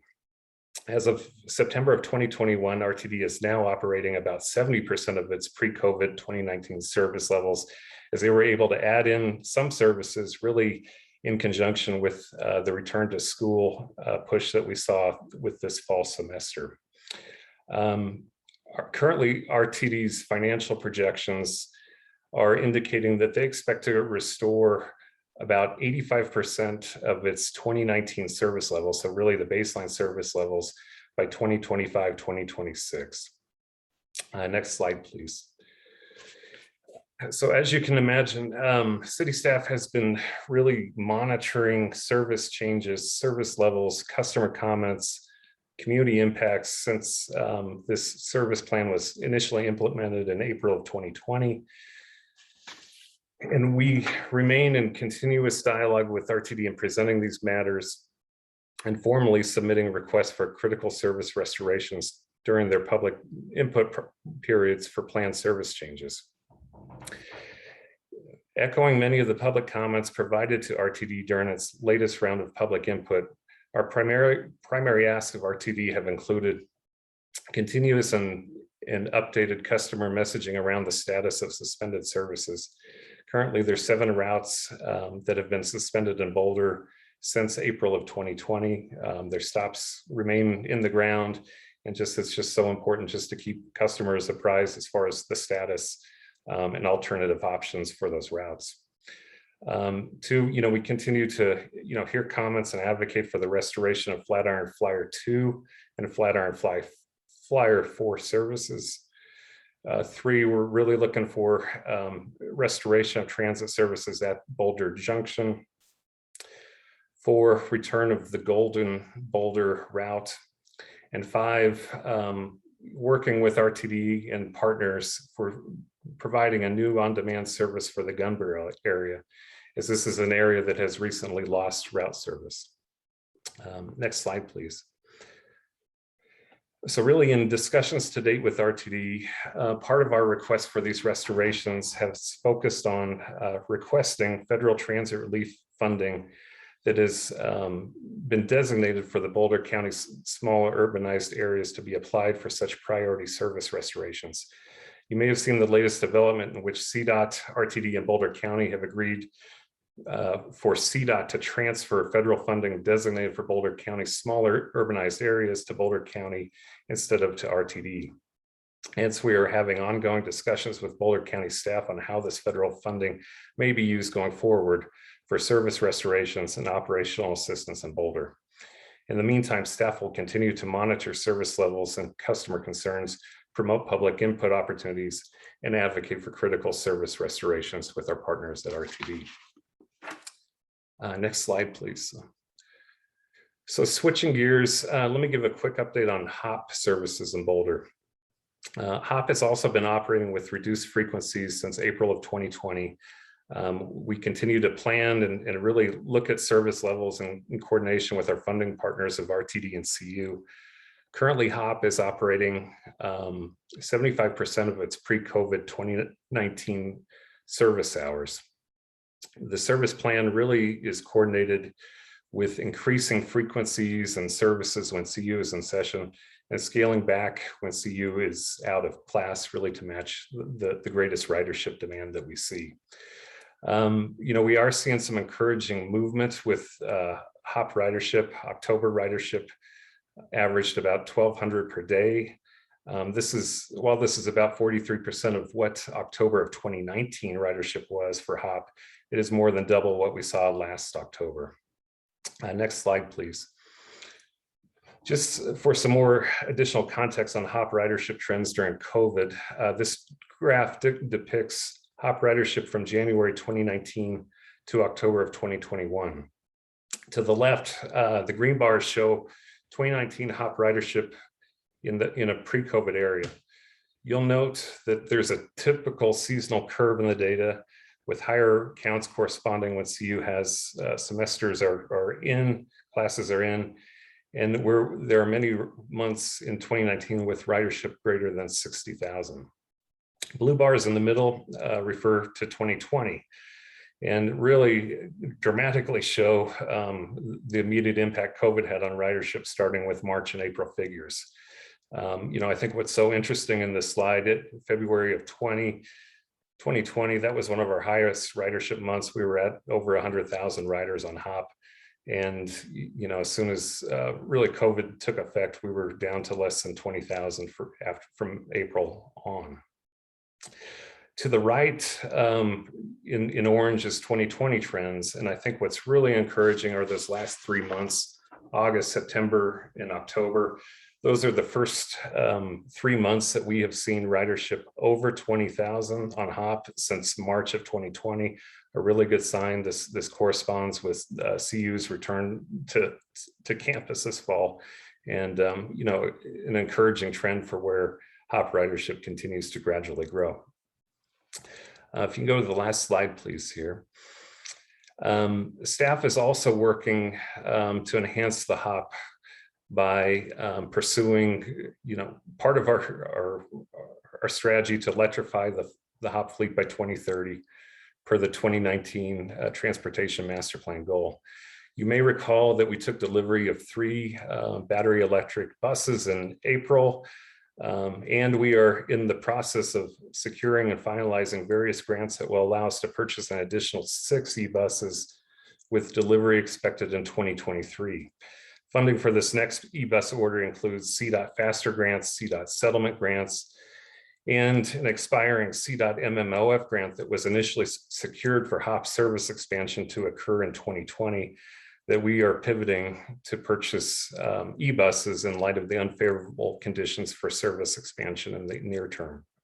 Really, the consequence of what this can do just with these grants is having half of the HOP fleet electric by 2023, which we're very excited by.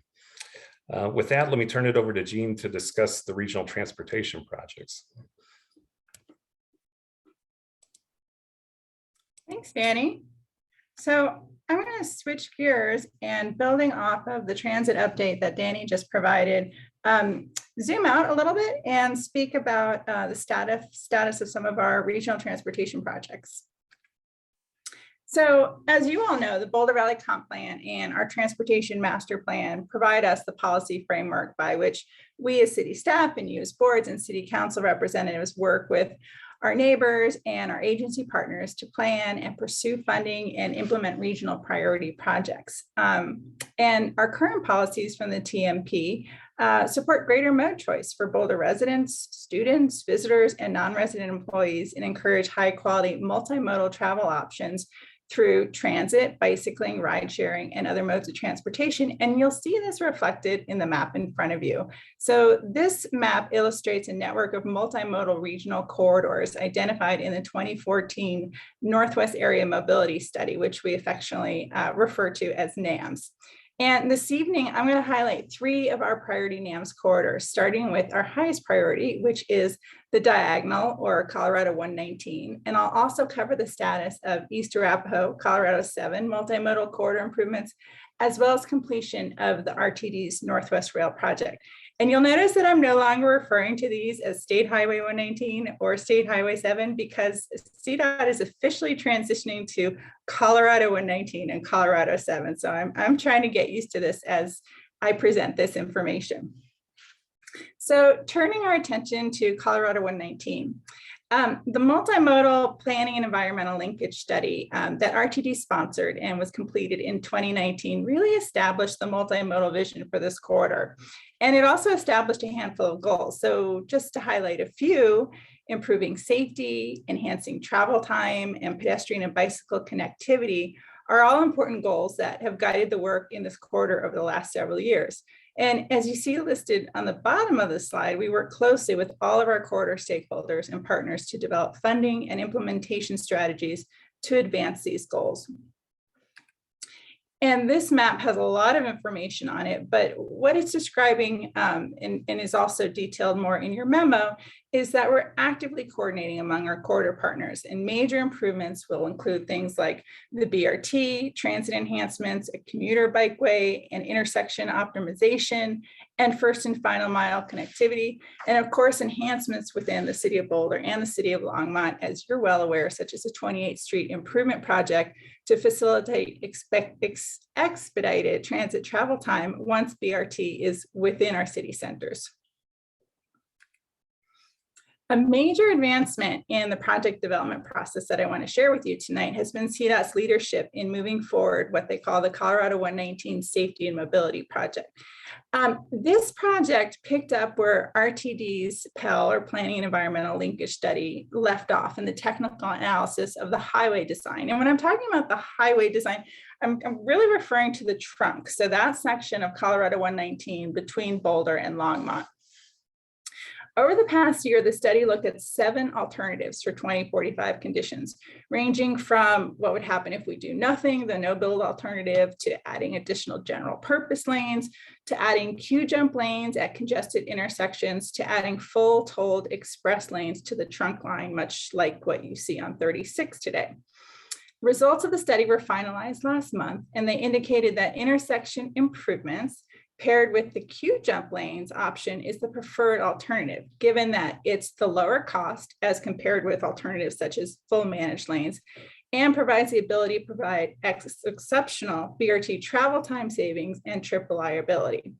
An illustration of the preferred design concept at the intersection of 118 and 52 is shown here. So you see the commuter bikeway in the middle of the highway, and those blue lines represent the queue jumps. And in many cases, they're quite long, a quarter mile to a half mile long, depending. So what next? Given this recommendation, CDOT's going to be advancing design through this year and next, with final design expected in 2023 and plans to advertise for construction in the fall of 2023. As you can imagine, there's going to be a great deal of community engagement throughout this process, and we'll keep you updated more as we know about what that engagement looks like. And I know that you've also been actively involved in much of the commuter bikeway design, and as we know more about how that design is progressing, we will keep you posted. So moving on from 119, let's turn our attention to another priority NAMS corridor, Colorado 7, or Arapahoe within the city of Boulder. Over the last several years, many planning and feasibility studies, including our East Arapahoe Transportation Plan, have established, again, a multimodal vision for travel. And in this case, it's between Brighton and Boulder. And the vision for the 29-mile corridor, excuse me, includes an integrated plan for bus rapid transit improvements, supported by multimodal roadway, bicycle and pedestrian infrastructure, and transit supportive land development at planned station areas. And as you can see from the maps, the corridor spans 3 counties and multiple local jurisdictions between Boulder on the west and Brighton on the east. So to advance the implementation of this vision, the Colorado 7 Coalition, which includes the city of Boulder, in coordination with CDOT and RTD, successfully secured $10 million to advance previous planning work into preliminary design. The Colorado 7 Corridor Development Plan, which was completed this year and approved by the Colorado 7 Coalition in February this year, programs these funds to advance preliminary engineering and environmental design projects throughout the corridor. And what you're seeing in this map is an illustration of these design projects, as well as construction and operational improvement projects throughout the corridor, in addition to the preliminary engineering that's being conducted as part of that $10 million program of projects. So honing in on our end of the quarter, approximately $1.4 million of these funds are allocated for preliminary design and environmental engineering of East Arapahoe between 28th and 64th. For us, this is a really important next step for advancing the vision for East Arapahoe, which includes maintaining 2 general purpose lanes in each direction, repurposing the existing curbside general purpose lanes, travel lanes to BRT and right turning vehicles, and pedestrian and bicycle improvements, including an off-street multi-use path and raised protected bike lanes. And I'll just note that TAB has seen over the last several months work on the East Arapahoe multi-use path and transit stop project, which is entering into final design. And I just want to say that a lot of the guidance that we've received from members of TAB are helping us in that final design process, such that we're reducing the amount of throwaway, if you will, work that's being done in advance of the preliminary engineering project. So thank you to TAB for that. We're also, so as that preliminary engineering project progresses, we've collaborated with CDOT to develop a scope of work for this project, and we hope to issue a request for proposals by early 2022. Thinking that the project, the preliminary engineering project for the corridor will take approximately 12 months.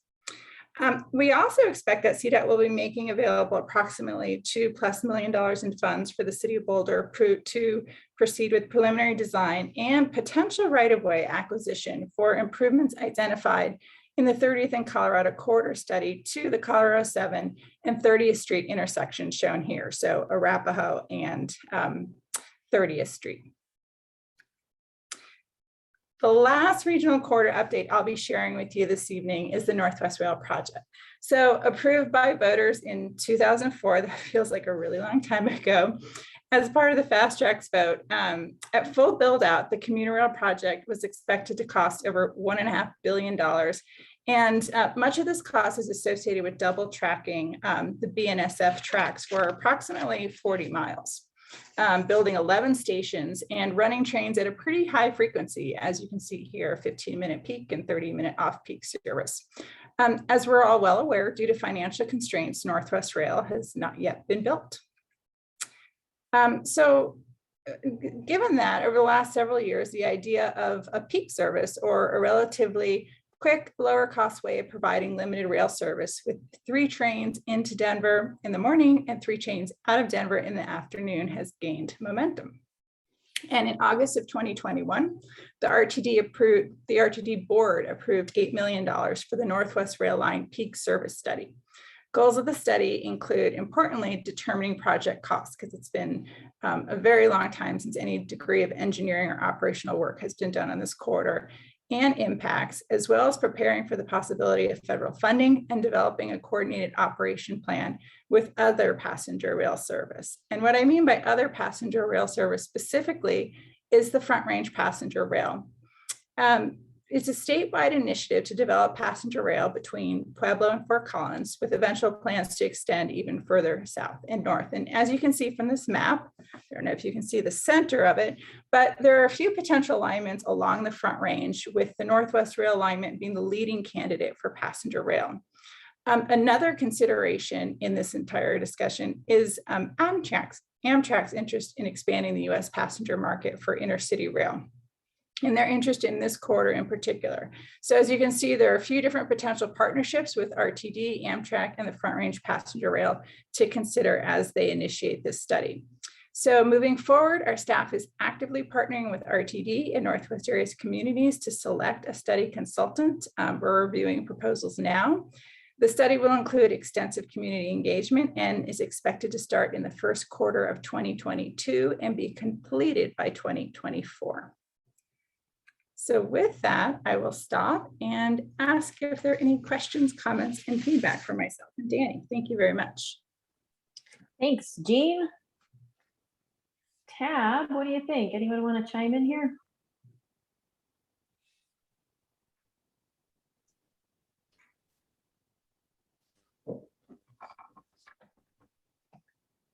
I can't see everybody, so if you want to chime in, go ahead and unmute and hop in. Hi, Mark. Thanks. Okay. I have 2 questions. Gene, the money that is being diverted from the federal government via CDOT to the county rather than to RTD, and without passing judgment on whether that was right or wrong or whatever. So what are we going to do with that money? Or is the county figuring that out? Are we just going to give it back to RTD as a little allowance as they improve service? How's this going to work? Do you know? Well, I will start by saying we are in the process of figuring it out, but I would defer to Natalie and Danny to provide more of an explanation.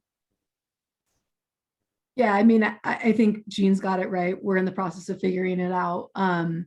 We've had an initial conversation with the county and the other local jurisdictions that are receiving apportionments of the funding. And there will need to be a lot further conversation with CDOT and FTA about how that money can be allocated for eligible activities. But the focus will be on restoring services that have been cut, and it doesn't necessarily need to be the exact same service that was there before, but it needs to serve the purpose of the service that was cut. So I think that's kind of what we know right now, and we're happy to keep you all posted as we learn more and really determine how we are going to specifically spend the money. Okay, thank you. And the second question I have is, I think for Jean, but anyone, as the passenger rail study, which is what, an $8 million study, did I understand that correctly? The Northwest Rail Study is $8 million, yes. So does that study include an evaluation of alternative services like BRT to limited service rail? So that is not the purpose of the study. The purpose of the study is to determine the cost and impacts of rail service itself and what that would mean in terms of a complementary bus feeder service. But the intent is not to open up the discussion to rail or BRT. It would include the underlying NAMS BRT network as part of that whole system. So by doing the study, are we continuing to not do the work necessary for BRT? And I'm not just a BRT advocate. I'm just trying to understand how we as a community, as a city, as a county, as a Northwest region, are we going to have an opportunity to make that sort of choice? Or is our governor just driving this to, limited rail, et cetera? I would love to understand if we're going to be presented with some alternatives at the conclusion of the study, or even before the study is concluded. So given that's not the intent of the study, there's going to be a robust community engagement process. And I would say that is the avenue by which to provide that type of feedback to RTD related to the priority of rail. I would not in any way characterize this study as slowing down our investment or our advocacy for BRT. That's moving ahead full throttle on all fronts. So I guess that's what I would share with you at this point, Mark. Okay. All right. That's all I need. Thank you. Yeah. Thanks. Anyone else, Tab? Ryan, go ahead. Keep that going. Thanks. Jean and Danny, thanks. So I'll make an observation, and then I guess it's sort of a question. just Danny, I'm following I was following your data story about the data. So I saw we had if I got this right, the highest ridership ever on our RTD system, literally at the point at which COVID shut everything down. Now things are getting going again with public health and vaccines now for kids. A lot of the kids, we're really closing in on, society being really having a chance to get going again. And I'm just, our job is at TAB is to advise council. And, I feel like the story with council is, we should be asking not only for a complete and total restoration, but an expansion of bus and transit services. And I saw the data, if I got this right, our ridership is at 40 or 50% of what it used to be, but our service level is only at 60% of what it used to be. So I guess I'm just, I don't know, I suppose I'm lamenting, I don't find it very satisfactory how little power it seems we have here. And I guess I'm just wondering how does this request, the RTD work? We just sort of have to ask them line by line, can you please do this? Or is there, I don't know, maybe my question is, could you share a little bit more about how much power do we have to in this? And is there anything more we can do, or the council should know about, that we can help to get this transit service restored and heading in the right direction? Yeah. No, Ryan, really great question, and happy to provide some discussion on that. I think when RTD initially implemented its COVID plan, and they did like many transit agencies across the nation, just kind of, they scaled back. They put in the Saturday service level. They have basically three times a year where they have opportunity to add service or change service changes. There's January, there's June, and then there's September. What they've been basically balancing is, so that 60% was across the whole district. They've been adding as they can, but one of the stressors, and some of it's in that memo, and part of the discussion is that they're significantly limited as far as what they have as far as operator availability. So even when I mentioned that by September of this year, we're back up to 70% of where we were pre-COVID, our requests for additional Flatiron Flyer, additional Golden, Boulder reinstate, part of that is being held up due to their limited operator labor pool. Now, what I will say, and what I think is really important, just from the advocacy standpoint in the presenting, is, I've been able to attend, these public meetings have all been virtual. And then RTD takes any public comment that comes in through a specific email address portal, categorizes that all goes up to the board. And the amount of comment that, especially on these last changes, the overwhelming comment was Flatiron Flyer 2 restoration, Flatiron Flyer 4 restoration, and Golden Boulder service restoration. I mean, just numerous and numerous. So it's making it to them. I think we're caught in this, just difficulty getting it restarted between their operator availability, and also just working the finances. I think the other thing that was interesting, and you noted, it was in the memo and also in the presentation, that even RTD is saying, the service levels that were on the ground in 2019, they're not, anticipating being able to bring them back 100%. That by 2025, 2026, they're estimating they'll have 85% back, and that might be as far as it gets. It could be redesigned, but just a really kind of, something really to kind of gather and consider. So I think that the continuous conversations help. I think anything that we can do, just to continue hearing these requests, sharing them with staff, and then, you know, elevating them through our political dialogue is just important. We've been consistently asking for these, really, I mean, these themes for multiple markups and multiple public input opportunities. And RTD realizes they're a priority. They're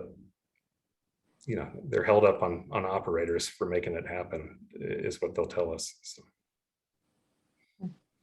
Thanks, Danny. Teal, I just have a comment to TAB colleagues. I don't know if this is a time for it. Very brief, but I can wait if that happens after this.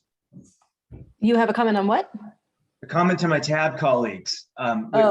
which I can wait if I should, or I can just say it briefly now. Yeah, go ahead. Okay, it's just that I don't know what the solution is here, but as I said, our job is to advise council, and we should be talking about doubling transit, not about accepting transit being at maybe 85th percentile in a few years from now. So this is a political question, obviously. I think it has to do with our policy, legislative priorities of the city has something to do with it. But I want to put that marker down for me that I don't think this is a very satisfactory, I guess, vision of 2025, maybe getting back to 80%. I think we should put our heads together on how we can be helpful to the city and getting staff and support that's needed. Thanks, Ryan.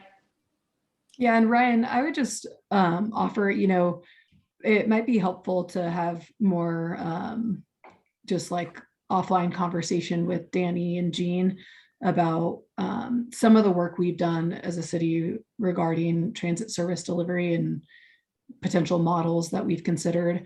The UZA dollars that Danny mentioned, the money that will be allocated to Boulder County and then a portion to the local governments. That's a start in trying to figure out how to do something a little bit outside of the box than, traditionally just having RTD deliver service. But I think, Danny's point is that if we continue with the current model, we're constrained by RTD's driver shortages and also their funding, that the 85% by 2025 is purely because, they have systemic funding challenges that, put them on that course. And so, we'd be happy to share more with you, I think, offline, just so that you have a chance to learn more about some of the work that we've done.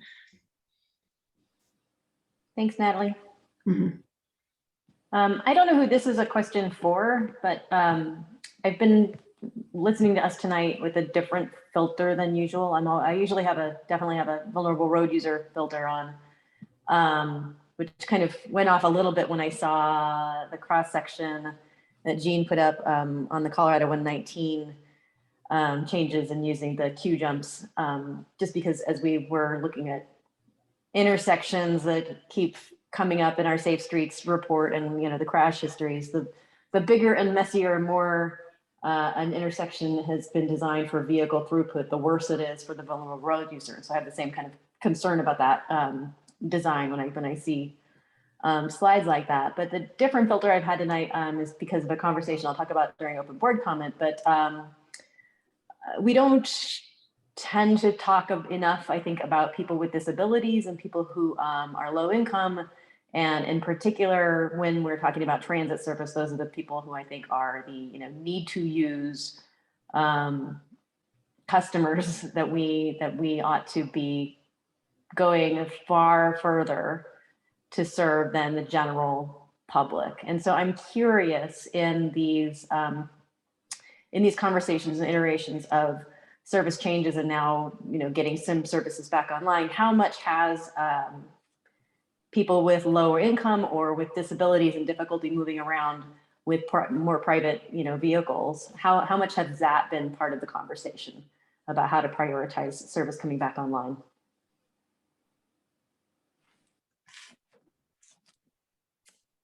Let me add,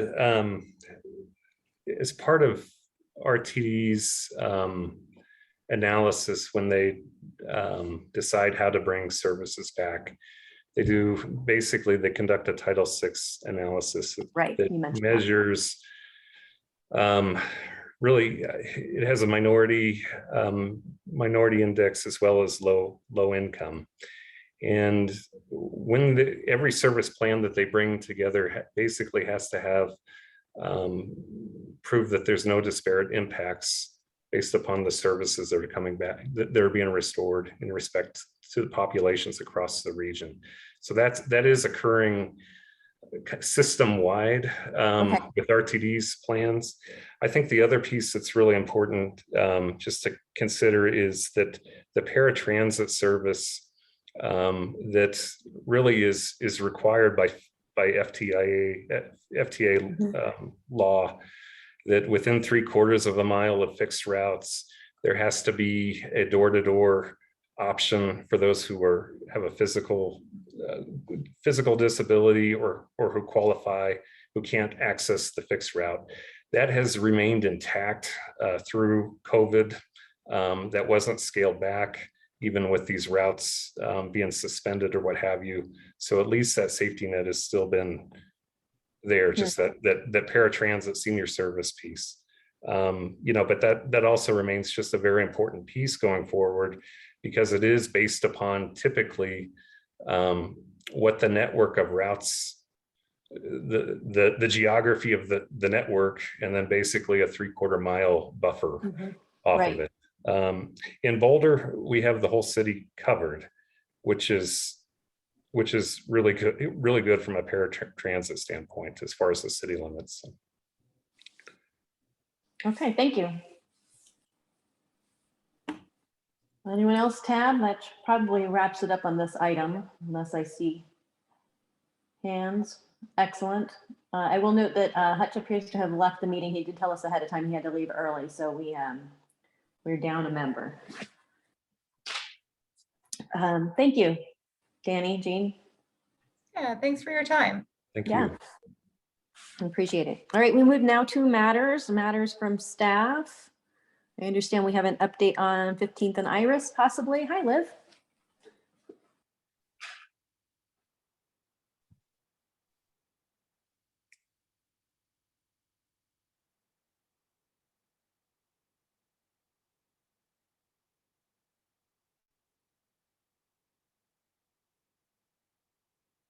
I'll ask you to unmute. Does that work? Let's see. Oh, you just did, and then You should be. Yeah, you should be able to unmute yourself. You did it. Oh, no, it flashed out and then no. Okay, well, you're doing great with the interpretive dance. So maybe I'll remove a co-host and add you on again. See if that works.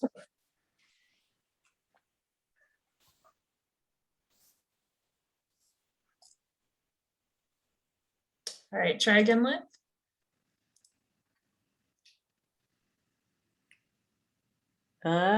It kept he unmutes and it keeps muting her. So just write really big on a piece of paper.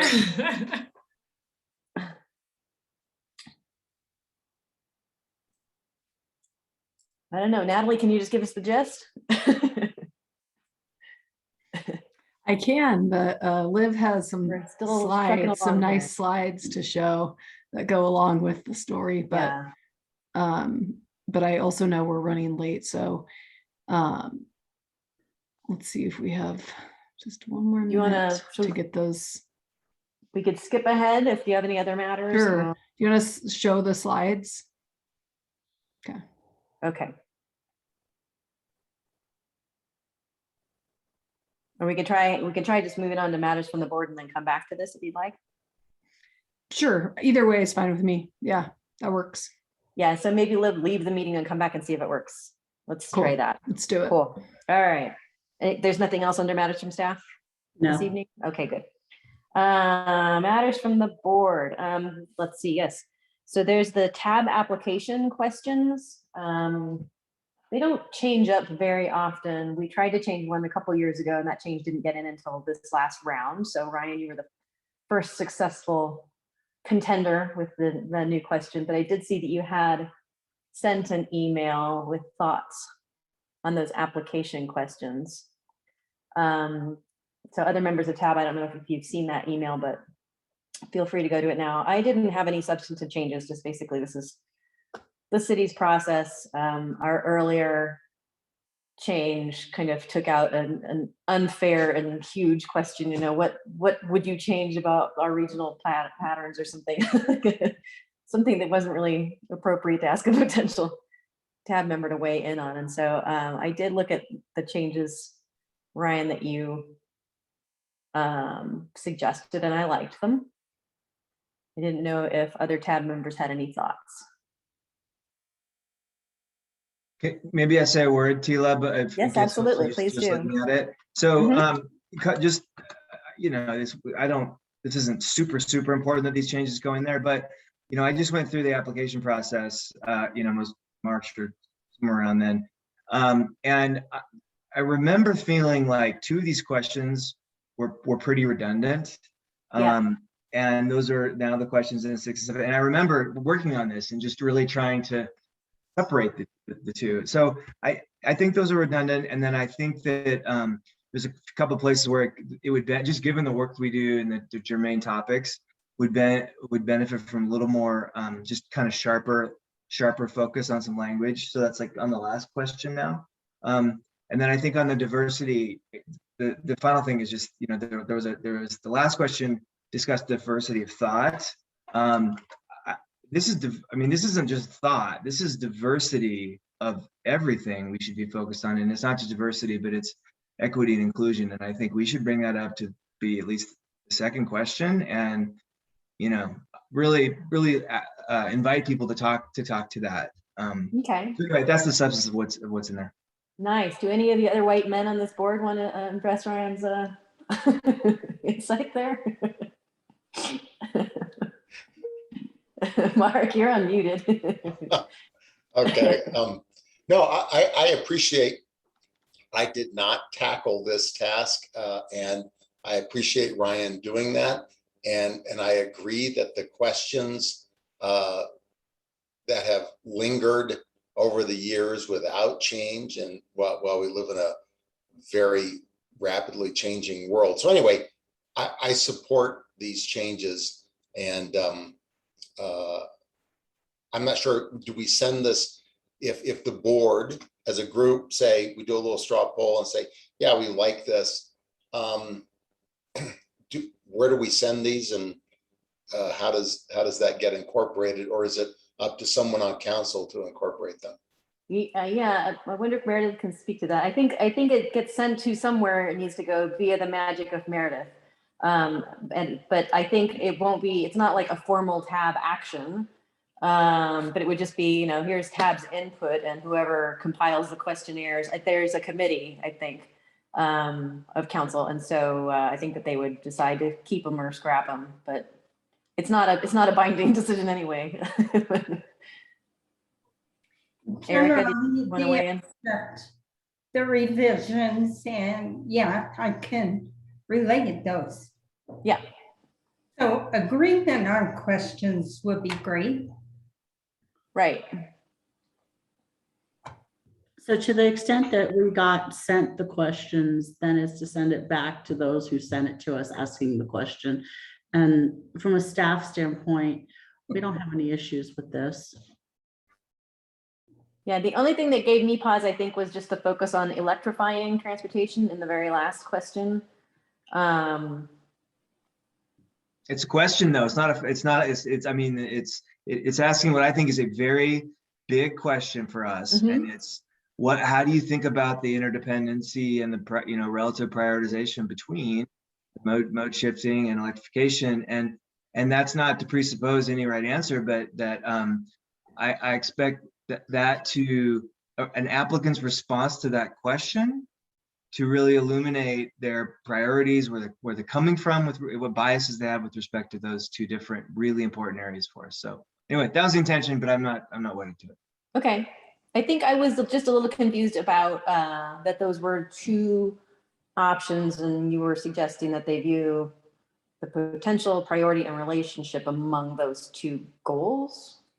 I think we could probably word it a little more Yeah, clearly. it might not be the friendliest wording. Yeah. But the I- intention was to just talk to those two different areas and Yeah. yeah. Yeah, and I loved the idea of, saying, hey, assess us on our goals. Mark, you have a suggestion? No, I was just actually rereading that last question, and in my initial reading of it, I feel I had similar response to you of, well, why are we, is electrification, anyway, different people think different things about electrification, but I appreciate Ryan's attempt to draw people out and to either, allow council to either confirm or anyway, I think it's a way of drawing people out and what their biases and tendencies are toward or against. So yeah, kind of the trick question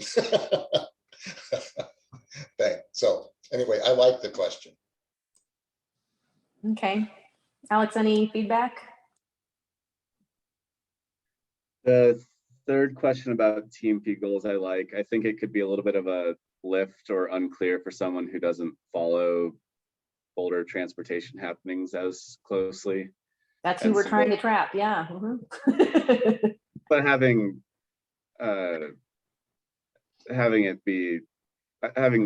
reference there to the goals so that anyone, no matter how familiar they are, could answer that question and know that they're answering the question, I think would be helpful. I don't know if that would make it too long of a question, and we already have. You mean to list the goals in the question?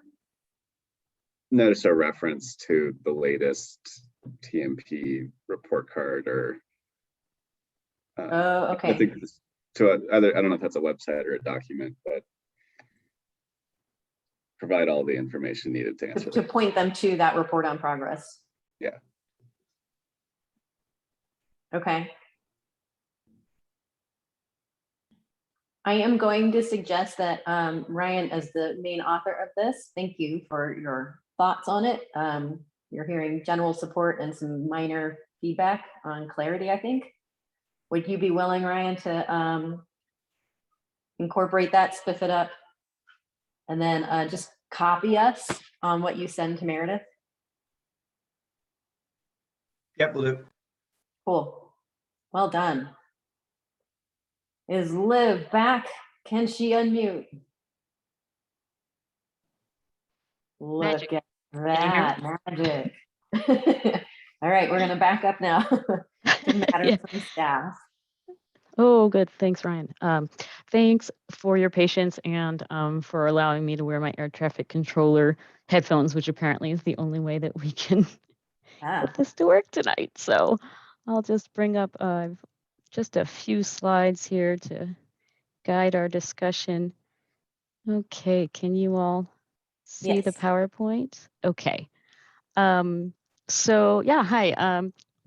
I'm Amy Lewin, I go by Liv, and wanted to give just a brief update on one of the pedestrian crossings that we talked about last month, 15th and Iris. And we had a lot of great discussion and really listened to your feedback and some additional feedback that we got from neighbors subsequent to the meeting, which was great. And so tonight I wanted to just briefly share the latest design that we have, considering that feedback. Also just wanted to note that we actually have hired a consultant to kind of just get another set of eyes on it, get their professional feedback. It's Tool Design Group. They have great expertise, and we just want to make sure that we're including all the design elements that would be most beneficial. So just as a reminder, by way of reference here, this is 15th Street here going north, and then Iris Avenue is here at this intersection. And the concept that we have here is to enhance this existing crossing. And one of the new elements that we haven't really used before as much in these crossings in Boulder is this left turn pocket to really help cyclists get over to this connection to get to the crossing. We are adding an RRFB at this location that does not currently have one. And the items in yellow are the main updates, taking into account your feedback. And so one of the things that we're proposing in this design is to actually widen the multi-use path as well as the crossing itself to 12 feet wide to make it a little more prominent. And then the other key thing that we discussed at length last time was extending this median. So it now goes through the intersection. So the vehicles that are going eastbound, it stays one lane through the intersection, adds this concrete here that really will kind of calm traffic in this area and reduce the number of potential conflicts from turning vehicles that would have happened from this westbound left turn, as well as the potential conflicts from northbound left turns that would have been turning and crossing in this pedestrian area.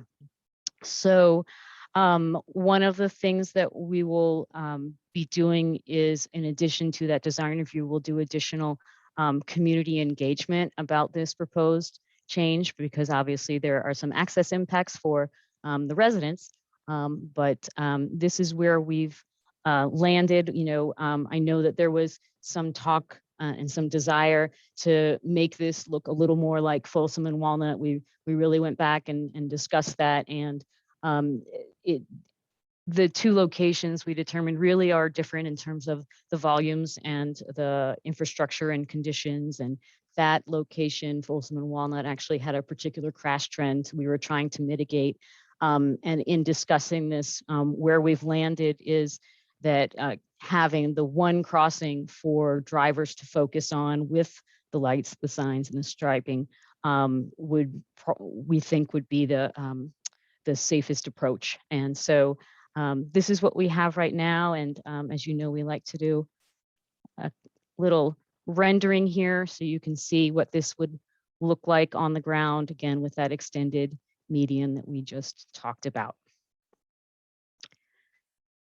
And so in terms of next steps, I mentioned that consultant review of this design that will happen this month.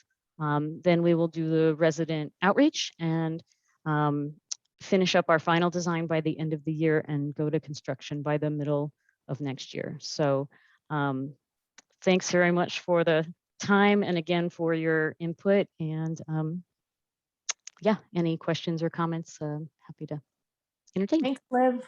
Can you Thank back up to the pictures? The first picture you spent a lot of time on? Yeah. Thanks. That one. Thank you. It looks like from one of the renderings that this the extended median will be in concrete and not just paint. Okay. And then also from a discussion I had with Natalie, one of the things that we had talked about at the last meeting was to use that extended median and the to allow a cyclist to remain, a northbound cyclist to remain in the right-hand lane and not have to go, sort of across the street and a little bit against direction of traffic, of oncoming traffic, to go straight through. And Natalie said it felt like from the analysis that staff did that would require a second RFB. Is that right? And I just want to fill in some details that I got that make this make more sense than some of the other options. So am I capturing that more or less right? Yeah, I would want to confirm. Would you like me to Devin. speak to that? Yeah. And Devin, feel free to chime in here about kind of our analysis of having a second RFB, or if we, had basically a path for the cyclists at the intersection, that would basically require another crossing. That's correct. I think we felt if we were going to provide that option to cyclists, they would need a second RRFB to do so. However, we had reservations about the RRFB being activated automatically with detect as it is at 15th and Walnut, or I'm sorry, Folsom and Walnut. We really want the cyclist to play an active role in crossing the street as well. Okay, so will there be an automatic detection here for this RRFB, or will we have to take our hands off the handlebars to push the button? Cyclists will need to push the button here. Okay. Okay, Tab, do you have any feedback, questions? Mark, you look unmuted. Hey, I'm unmuted. So why is a single flashing beacon and a single curb cut on the north side and a single cut through the extended median? So yay, I appreciate the extended median. I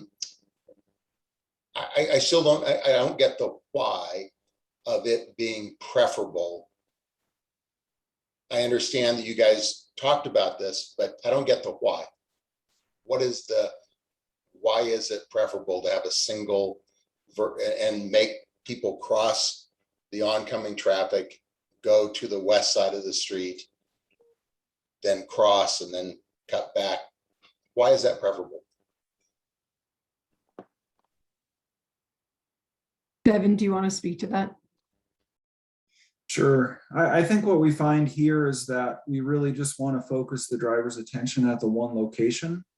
And given the volumes of cyclists and very low volume of cars on 15th Street, we don't feel it's unreasonable for cyclists to use that left turn lane to cross over and get themselves to the RRFB to make the crossing.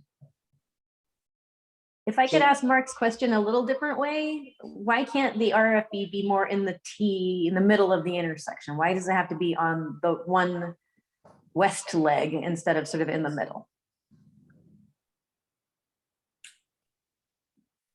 I'm imagining that it's much more accessible for a pedestrian on one leg than if it were in more in the middle. Okay.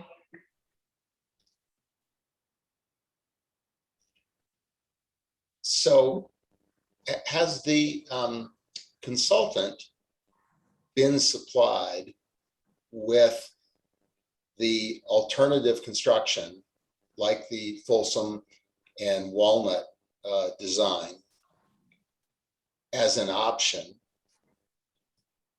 And are you evaluating costs for both options? Yeah, the consultant will be looking at different alternatives, not just this one, and we'll talk to them about some of the options that we've considered and that we've heard from TAB and from the community. And then what was your second question, Mark? Sorry. Cost analysis. Yeah, cost analysis. Yeah, cost analysis. Yes. So we weren't doing a cost comparison. We heard your point, that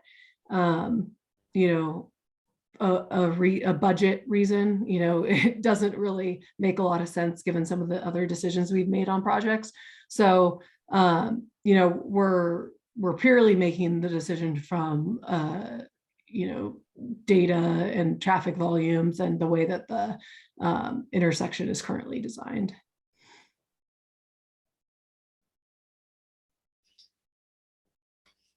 Okay, that's all I've got for tonight. Okay. Any other comments? Ryan or Alex? Okay, great. I appreciate your flexibility and changing it up. I still don't love it, but I do think it's a vast improvement on what's out there right now. I also really don't, for a green street that's trying to prioritize bicycling traffic, to have an RFB that you have to push is, as a cyclist, kind of difficult to approach, especially I think not from the corner that we're focused on in this picture, but from the northern side of the intersection. It's a pretty sharp left-hand turn that a cyclist coming from 16th Street would have to make to mount the sidewalk and then hook a left. And as someone who frequently is towing a trailer, those kinds of turns are difficult, and I can't actually get very close to a pole.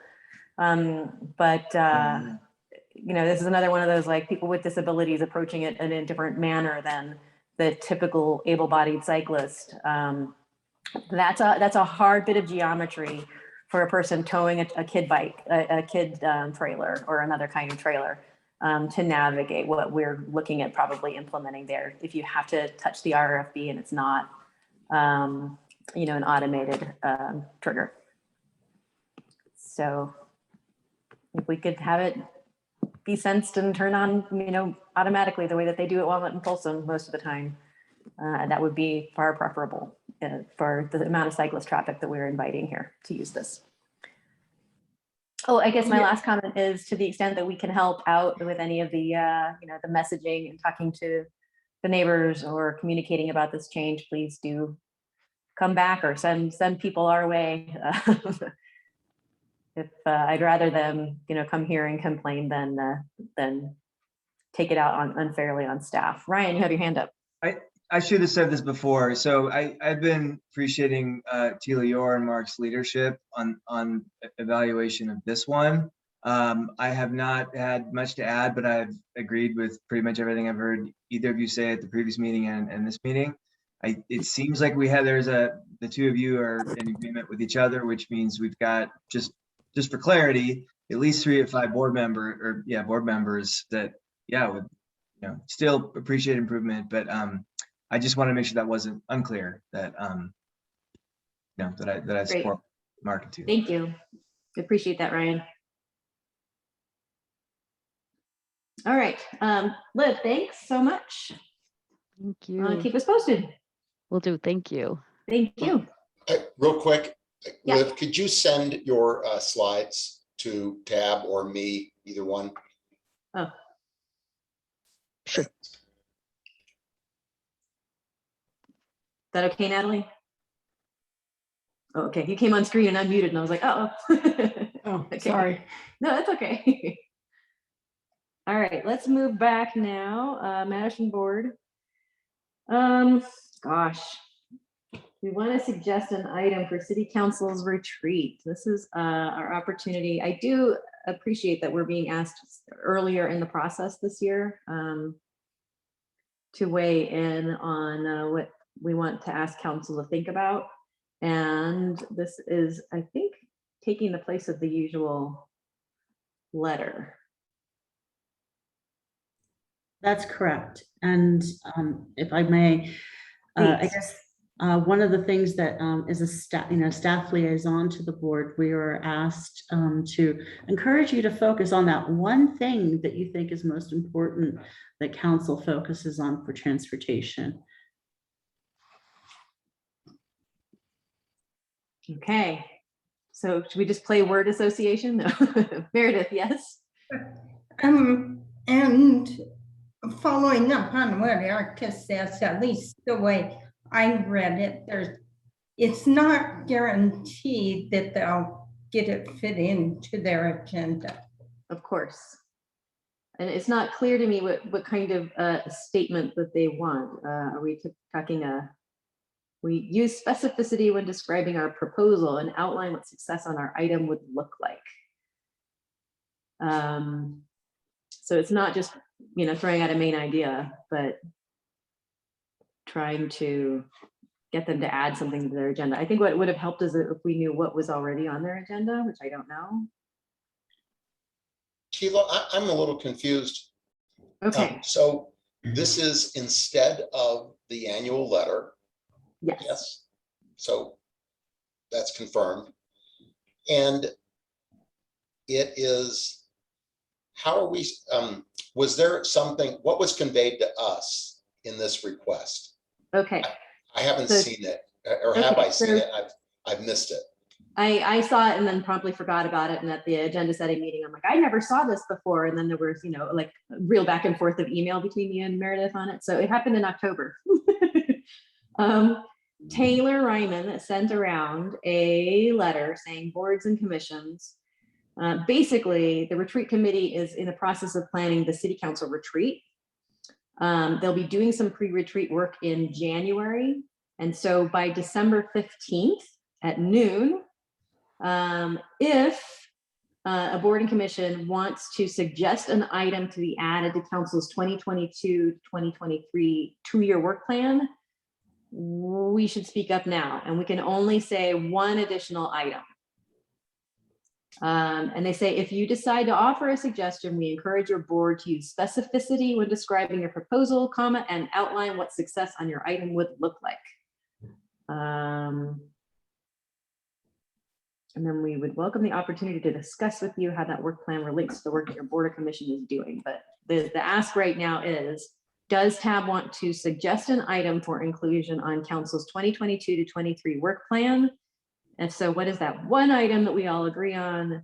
And how will we describe our proposal succinctly with detail? And what was the last thing I said? Specificity. And outline what success on our item would look like. Erica has her hand up. Thank you. I thought I'd try that for a little bit. It worked. Thank you. So in terms of specificity, so here's an example that you've done in the past. So, one of the items that you had shared that you wanted council to focus on in this work program was Vision Zero, but you were very specific in saying wanting to do something that would decrease speeds, hence the 20 is plenty. And so what did success look like? It was implementing a 20 is plenty program and having X, Y, and Z characteristics that, that it was put into, the city's ordinance, that it was signed, that there was community education, and that it was enforced. And so, and that there were other things that the city was doing to help reinforce slowing down speeds in residential neighborhoods, where that 20 mile per hour speed limit was put into place. So it's that kind of thing, at least that's how we were coached as liaisons to the board, try and think to encourage you to think about that level of specificity. Okay, thank you. That was helpful. The only last thing I have to note is this is due, as I said, December 15th. Our next TAB meeting is December 13th. So we're talking about it now because there was very little chance we were going to be able to have a meeting of the minds and write something up in 2 days. It would be lovely if we could wrap this up tonight, but it's not necessarily the goal. But I don't even know if we could, as a group, identify one thing. And then have two people assigned to work on it and bring it back for approval at the next meeting is a possible route we could take with this.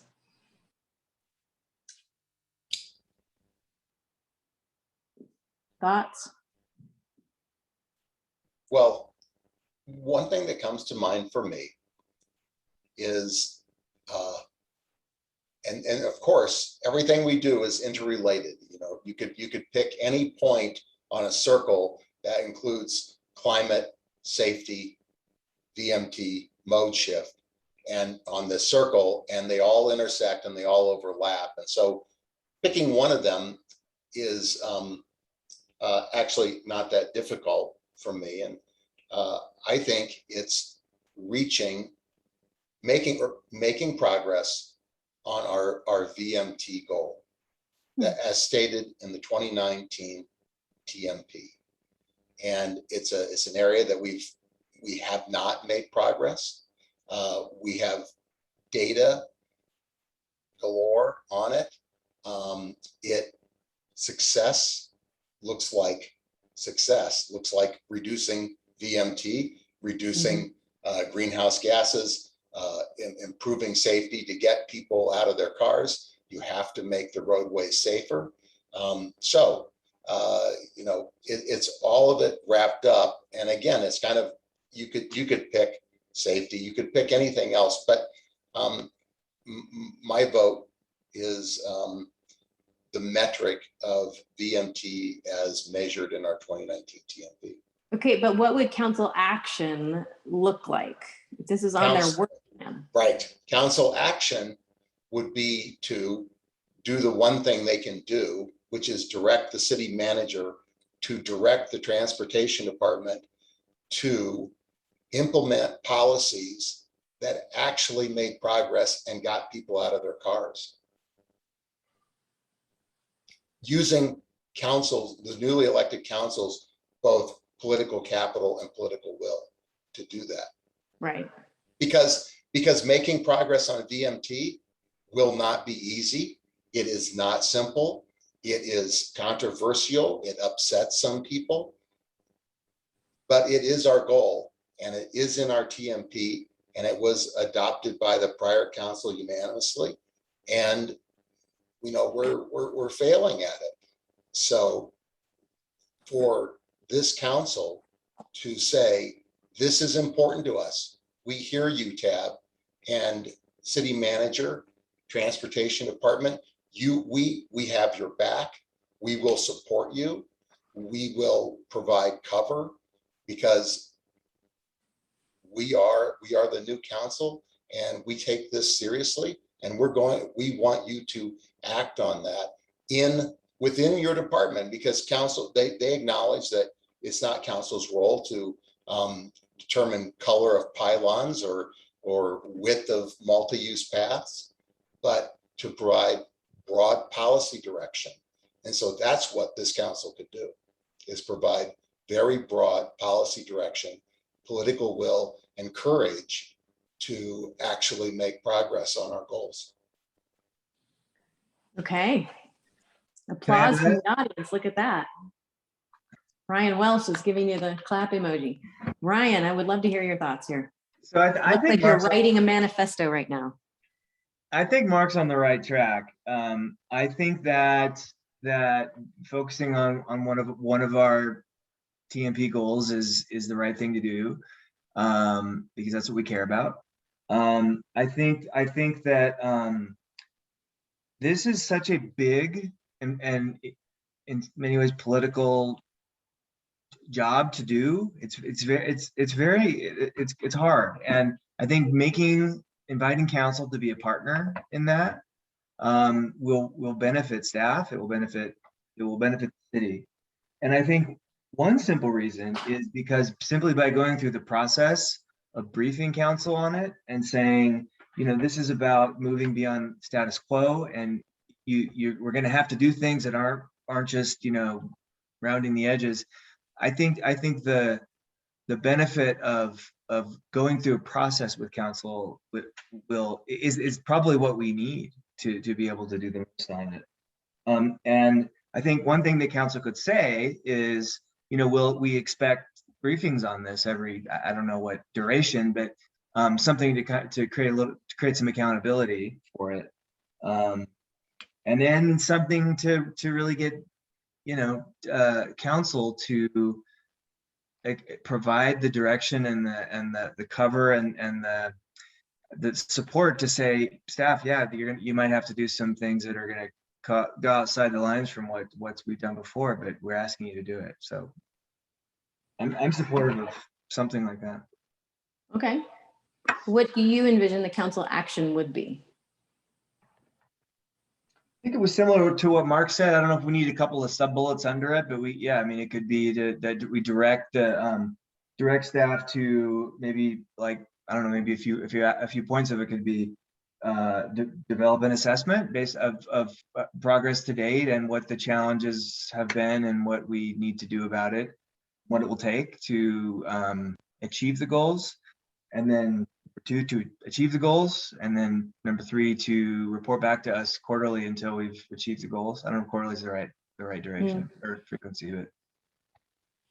Maybe that's too much detail, but I mean, just those kinds of things I would imagine being the idea behind. Okay. So you're basically our climate guy. Is this climate-y enough for you? The VMT goal, to focus on the VMT goal? Because it's a part of it. It's a big part of it. Yeah. It's a big part of it. So I think it's the part where we've been the softest, and I think it's in one sense, no, I'd rather say, let's talk about climate. Let's do the transportation climate strategy. But I think that might be a more useful discussion after we go through a more focused one on mode shift or VMT / mode shifting. I think this is where we probably need to dig the deepest. And if we have that as a foundation to go from, then we can add in the EVs part. But I don't feel strongly. Okay, interesting. Alex, do you have any thoughts? I like what I'm hearing. I'm trying to think how some of these actions might overlap with things that would be going into the TMP update anyway. And I'm curious if success for something like this would include more high impact near-term options that council could take versus the 10-year things that we'll do to reach our goals at our TMP horizon a decade from now. Some of this could be fairly parallel to things that we're already going to do, but I think if we could pull out some near-term quick win things that require that political capital and will, I think that would be more of a success in my view. Such as? It could be a policy thing, it could be a new program, it could be infrastructure. I don't know, any of the above. Okay. I'm still a little preoccupied with the lack of action on our, major arterials. And I know that those are hard to work on. And part of the hard part is that they're CDOT roads for the most part. I think it was pretty encouraging, some of the information that we heard from Devin earlier about, ongoing work with CDOT and through CDOT, but we know that's a very slow moving bureaucracy. And I don't have a great idea of a council action that would just get to slower speeds, lower volumes, and lower, injury and death rates on those major roadways. But I do think that without specifically asking council to turn a spotlight on those roads, that we're going to continue to get draft street reports that you mentioned 65% of crashes on page 41. If staff isn't going to be pushed to really and supported in trying to cut down speeds and volumes on these roads, there's no reason they should be sticking their necks out. Council needs to stick its neck out first and have the city manager, identify this as a priority, direct them publicly, prominently, so that it doesn't fall to staff to figure this out.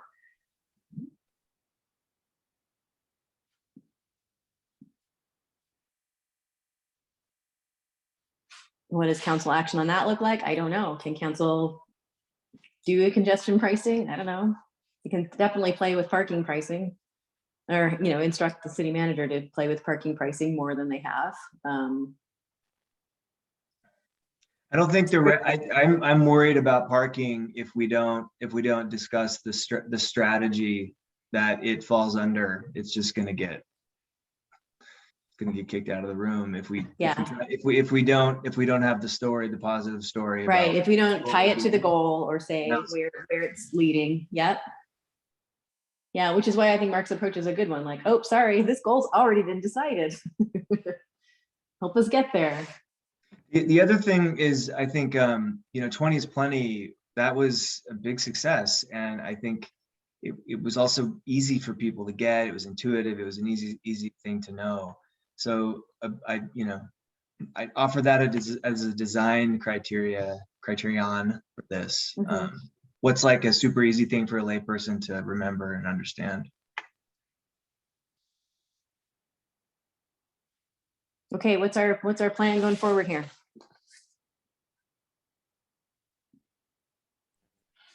Mark. I just want to feed on the 20 is plenty thing, and because for those of us that were on tab, when it seemed like 20 is plenty was an impossibility on 13th Street, and then suddenly a council member gathered up some support, and that changed. That whole dynamic changed when Councilman Yates decided, hey, I want to work on this. And suddenly staff's attitude towards it changed. It went from unobtainable to done. with signs in this amazingly short period of time. So I think whatever we choose, and really, I think it could be arterials. I like arterial. I think that's a great idea. Is it something that if council chose to act on it, that it's achievable? And maybe VMT is too big. You know, it's a big thing and it's attractive in that regard.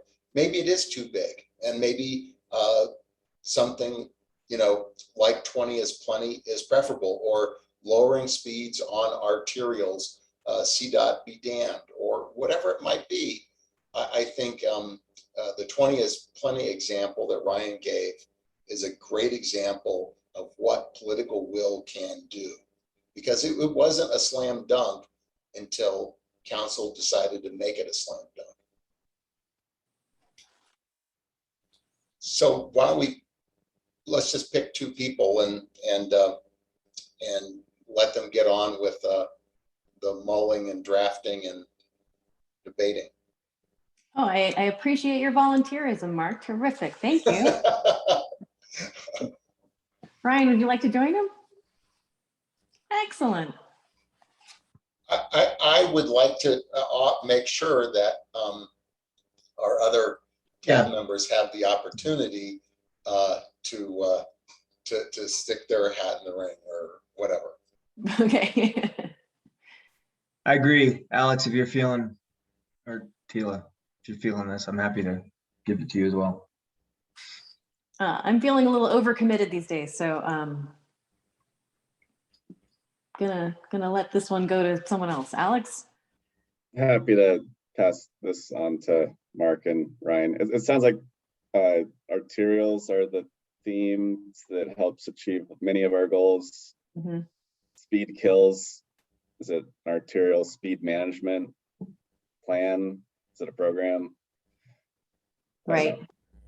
So as the senior member of the single item council committee,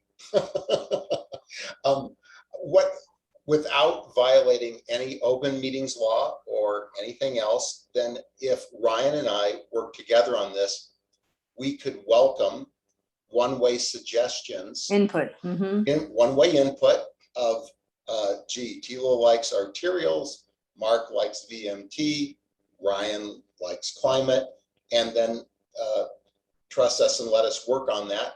And we'll be back with you, but certainly you can provide us with one or more different options to get us thinking. Okay, great. Thank you. Appreciate that.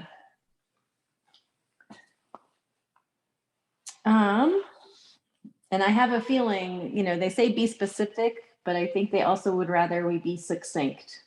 So, you know, the more, and this is, I think, where Mark is really good, is being quite pithy and capturing some stuff that that doesn't have to be bullet pointed out. So, okay, good. I feel good about that. I have lost my other window. So, oh, next is the tab rules of procedure. It's sort of a little perennial item, and I'm wondering if it's not more appropriate to just table it until our retreat. I feel like we have a lot of dangling items for our retreat, but this one definitely feels sort of retreat worthy. I have not heard extensive feedback on either the nuts and bolts of it, or whether we think at this point it's even a worthwhile thing to do. I forget how it was structured, but I presume we would have to vote on it. And so we might have to have a public hearing to be able to adopt it. This is a question that had not occurred to me before a couple of days ago, that I can kind of consult. But I believe if we adopted it, would be an action that we're taking when we're supposed to have a public hearing for any action. So we're not going to take any action on it this evening. I would like to suggest that we table it until the retreat. Any objection to that? thinking about that? Mark? No objection. I support taking it to the retreat. I keep intending to do some editing or suggestions on it, and only today did I actually get around to it, but it was not very complete. So, but as I read it more carefully today, I appreciate the amount of effort that went into it, and I kept comparing it to the current Boulder Revised Code sections. And anyway, I appreciate, Teal, I do appreciate the amount of work you've put into that. And, you know, I do struggle with one particular section, but I think if we have this as a retreat agenda item with the goal of being able to come out of the retreat,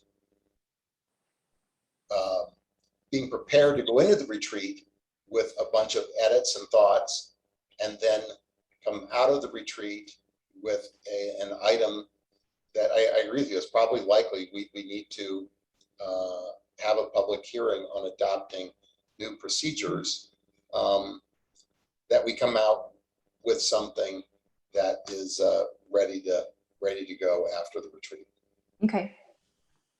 I think another good reason to put it off to the retreat is that we're some of the friction that gave rise to this effort has eased, I think, and at the moment I'm certainly feeling more comfortable with the way Tab and staff have been interacting and setting agendas, and so it doesn't feel like an urgent solution to an urgent problem. So hearing no objection, we're going to table this until the retreat. We'll just hold the drafts in abeyance and give ourselves time before the retreat to really review it and work on it and think about it. Good, then we can just get it off the agenda. Okay, we move now to open board comment. I think I'm going to let Ryan go first because he sent an email earlier this month to us, sort of as a placeholder, talking about how we're right in the middle of, you know, a global climate summit and still, well, I'm not going to put words in your mouth. Ryan, do you have anything for open board comment? Yeah, I guess that email, I'm not sure if there's much for me to say. I was questioning, or maybe I was proposing that we have a briefing on COP26 and what, if anything, Boulder is doing about the climate talks that we're in the middle of this, you know, they'll go through this week. I don't think that I don't have anything prepared to say to it, and I don't know the staff does either. So, but maybe in a future, I don't know, future meeting. So anyway, I didn't have anything else other than just to. I'm curious, did you think to reach out to anyone on EAB to see if they're already planning to do some kind of rundown? I know we've had previous discussions with them and about sort of how this is one area where siloed thinking is not really helping us because transportation does have such an impact on climate change and environmental policies that we need to be interacting more with them. But this might be a good place for EAB to. It's a good point. Maybe following the meeting, because Let's put it on their meetings. Sorry. I said, let's put it on their meetings. Fine, but yeah, we have not had, as far as I know, we have not had any substantive partnership between TAB and EAB on climate and transportation. Right. We had some dialogue around the council study session last summer, but there's been no follow-up that I'm aware of. So. Okay. Well, why don't I forward what you sent to Miriam Hacker and see what she thinks about. Just her, because I know her personally and can be a great little under the radar thing, and see if she thinks that their current board would be open to spearheading this kind of an effort. Okay, thank you. Anyone else? Open board comment? I just had one thing to kind of mull over. As I alluded to earlier tonight, I had an eye-opening conversation with a totally blind traveler, Jordan Castor, earlier today. It came out of an email conversation. I saw that Mike Sweeney was on, but I think he's off now. She'd met with him over a year ago, I think. She lives near want to say Arapahoe and 30th-ish. And I'm seeing some other nods of recognition, so maybe she's been in touch with a few of you. I think there are a lot of places where her concerns definitely intersect with work that's ongoing, or at least kind of in the work plan. But it's always difficult to kind of communicate to citizens what's actively happening now, what prevents, instant change, what kinds of competing jurisdictional issues there are in places like Arapahoe, and that her RTD bus service was truncated and all these kinds of things, and also to really listen to their concerns and make them feel heard, and ensure that they're not invisible. And I thought actually we have not done a very good job considering speaking about and having front and center people with disabilities and more than the typical difficulty in getting around that we should have. And as people trying to build all kinds of equity into the work that we do, this is, I think, no pun intended, a blind spot that we've had. She raised a number of issues about those push buttons to cross the street, how inaccessible they are for someone with no vision or low vision, different kinds of technology that have been unrolled over the years, and our sort of piecemeal approach on just changing mastheads and on signals to get left turn arrows is telling me how slowly that kind of infrastructure changes. And so I just wanted to raise it tonight to say I think we can be doing a better job about thinking about this. We can probably be doing a better job. I'm really not impressed with the new city's website. Finding information about what staff is doing is there somewhere, and it's still very difficult to find. And I want to just have a mental placeholder so that when we are doing work, in the coming year on the pedestrian crossing treatment guidelines and things like that, that we make an effort to reach out to her, to other people with disabilities. I think when Liv was driving the Pedestrian Action Committee for our TNP update, she did an excellent job at thinking these things through and reaching out, but it's something we need to continue to do. Erica, I see your hand has been up. Oh, thank you. Appreciate it. So just wanted to let you know that we have been in the process as part of a grander effort or bigger effort dealing with ADA throughout the entire city, but putting together, and we actually have, an initial draft that we've prepared for a transportation ADA plan that we've worked together with folks with disabilities and so forth, as different, stakeholders and so forth. So we've been trying to build up that body of work, and then, we can come back at a future date and talk with Tab about that. So I just wanted to make you aware that we have been doing things sort of, back at the factory, and we've been trying to make sure that we've been getting as much input and information and counsel and advice as we can. But the other thing too, the individual that you spoke with last year, she'd actually interacted with a fair amount of our staff, and as you said, it was very much a learning process. And so we've been taking that information and trying to incorporate it into, our go forward thinking and planning about, things that, that we would consider to be simple in terms of buttons and so forth, trying to make sure that surfaces, are not too slippery and so forth. So things like that, just as a couple of examples. And, maybe Natalie, if you had any additional things that you'd like to share. Yeah, I mean, I think you covered it, and we'd be happy to share. Jenny Godwin, who recently left us, she has been working on this ADA self-evaluation plan for, probably 2-3 years at this point. And that we have an executive summary that we could share. We did quite a bit of community engagement around that. And the next step is, developing the transition plan to be able to meet the goals, that we've identified through the self-evaluation. So we can share that out with TAB just so that you have that as awareness. And we'll be coming to TAB as we kind of identify a process for developing the transition plan. You'll definitely be a stakeholder in that process. Okay, appreciate that. Thank you.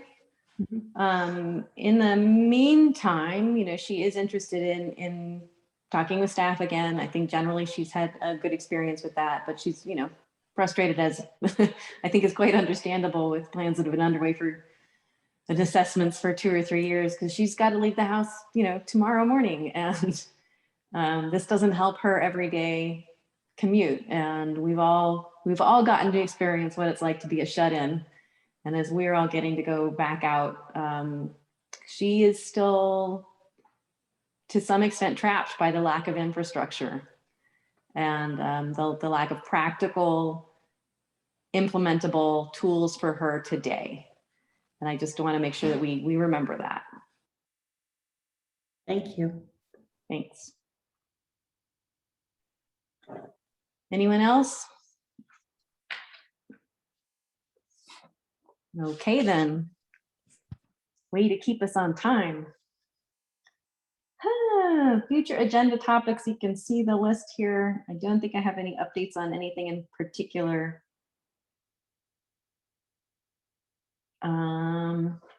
So unless anyone has more feedback or something to add, take off. Mark, go ahead. Yeah, so I do. and in fact, really reading your procedures and giving that an initial go through, and then looking at the length of our future agenda topics, and the persistence and the longevity of some of those items. I'm going to make a proposal. One, I would like to add an item to that list. And two, I'd like to make a suggestion or a request that we could do as early as tonight. And that is to take a straw poll of the board, and does the board support the continued life of those proposed agenda items? And by voting on them up or down, we would be able to then decide if this is something that staff doesn't want to do. Does the board want to tackle it ourselves? But but I would like some resolution on these things, and hear from staff. It's like, you know, if you guys aren't going to tackle that issue, okay, we can't direct you to do anything. We readily acknowledge that. And I don't think any of those agenda items are an attempt to direct staff at anything. But if it is something that, if the board wants to tackle it, we're going to have to tackle it on our own, I'd like to know that. If it's something that staff is working on silently, great. Just give us a time frame. If it's something we all agree is important, great. If it's something everyone thinks is a harebrained idea and they wish Mark would let it drop, then just raise your hand and say, I vote we remove that item from the future agenda item list. It would be, I'd like some resolution on it. And I don't want to direct anyone on how to do anything, but as chair, one way to do that would be to just quick straw poll down the list. Okay. Like it? Do we not like it? But a number of these things are going to happen. So most of these things are when, not if. Right. And I wondered, so we spent quite a bit of time at the last agenda setting meeting going through each of these items with Tila and Alex. And so like, I wonder if it would just be like, maybe we need to get more clear about what a future agenda topic, like what goes on this list. Right. And then once we've accounted for something that's, you know, in the work plan and on our tab calendar, then it can come off this list. You know, we've all come, you know, to agreement on what needs to happen next. Because most of these we have talked about and they will be coming to you at some point. Right. I think there was the only one that I think Tila asked just was for clarification on the Clayfong one. But I think everything else will be coming at some point. Okay, and then I wasn't sure about E, process for future opportunities. So this is about having tab Oh one. yeah, that was one that for you guys to talk Yeah. about, right? Right. Yeah, so does that clarify some of it, Mark? That Sure. A, C, D, F, and G are definitely going to happen. And we're just still kind of in a holding pattern on B and E.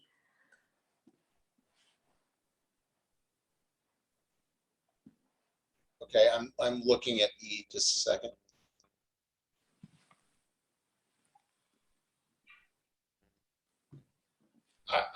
I'm unclear about E. Okay. I think this is referring to how we, if council continues to invite TAB to have some input at the concept review phase of a new development, which now they do by invitation only, and which they did, for the first time last month, 2 months ago. We didn't really have a very solid process. So that was kind of Hutch's comment. Like, we didn't really know what we were doing, what the work product was supposed to look like and how we did it. And so we kind of need to figure out, when asked by council to weigh in, what weighing in looks like. Yes. Right. Yeah. Yes. So yes, I support that agenda. Yeah. Future agenda. And so, yeah, it could be a retreat, or we could, put in some discussion of it. If a future meeting looks light, but if that happened. So that's what E is doing. So I guess what we're seeking is clarification from staff right now. What I think Mark is seeking is clarification. Should we be inviting Clayfong, describing the presentation? Should we be waiting? Erica, yes. So in talking, with Nuria about this, so Amy Kane, is responsible for this whole area, and I have been asked to be able to be in lockstep with everyone else, and it's on, the work plan to be able to get this in front of folks. But the whole, I guess, messaging and so forth, wanted to be able to have it consistent across, all boards and across, every place in the community. And we're just a little bit behind. So it's, one of the things, it's not as if we're not going to do it, but it's just trying to make sure that we're doing it the right way, if that makes sense. Yes, that makes sense. Thank you. And I appreciate the acknowledgement that these things are not just in some limbo. That's great. And I'll just simply say that I did witness the presentation at another board meeting, now going on 6-8 months ago. So anyway, and I understand that consistency and policy across boards is a good thing, and I appreciate that. So if it's going to happen, and it's just a matter of when and massaging some policy things, great. Equity and acknowledgement of our current world and our past history, there is some urgency there, and so I would encourage us to do what we can, especially on light agenda items, light agenda months. Meetings. Mm-hmm. Thank you. Like tonight, could have been a good night. So anyway, do what you can, and let's see if we can make some progress there. Okay, thank you. That was actually useful in discussion. And I want to add one to the list. Yes. And yes. And I will again, this is one where it's, again, I would appreciate whether it's now or at the next meeting when we've all had time to mull this over, and it's not going to be news or a surprise because I've talked about it before. But as we deal with pedestrian crossings and we deal with the success of our NSMP, I really would like to see us implement an NSMP-like process for pedestrian crossings. Now, that's what I'd like to see. I would like to see us discuss the possibility of that, what that looks like, if people are opposed to it, if staff's opposed to it, why is it expensive, whatever it might be. But I think our, again, our NSMP is a model of success for community involvement, objective criteria on so many levels. And I think that type of process needs to be applied to pedestrian crossings. So that, for instance, the speaker who came on tonight, he spoke quite well. He gave us some very good reasons. And as per the future, your rules of procedure, you know, we really don't do much response in the moment to the public and people who have a request, and I feel a void there in pedestrian crossings. It's something that is important to the community. It's in high demand, and we get pinged about it repeatedly. And I would like to see us have a process where we acknowledge those requests, evaluate them under a criteria, and then approve it on a budget, just like we do the NSMP.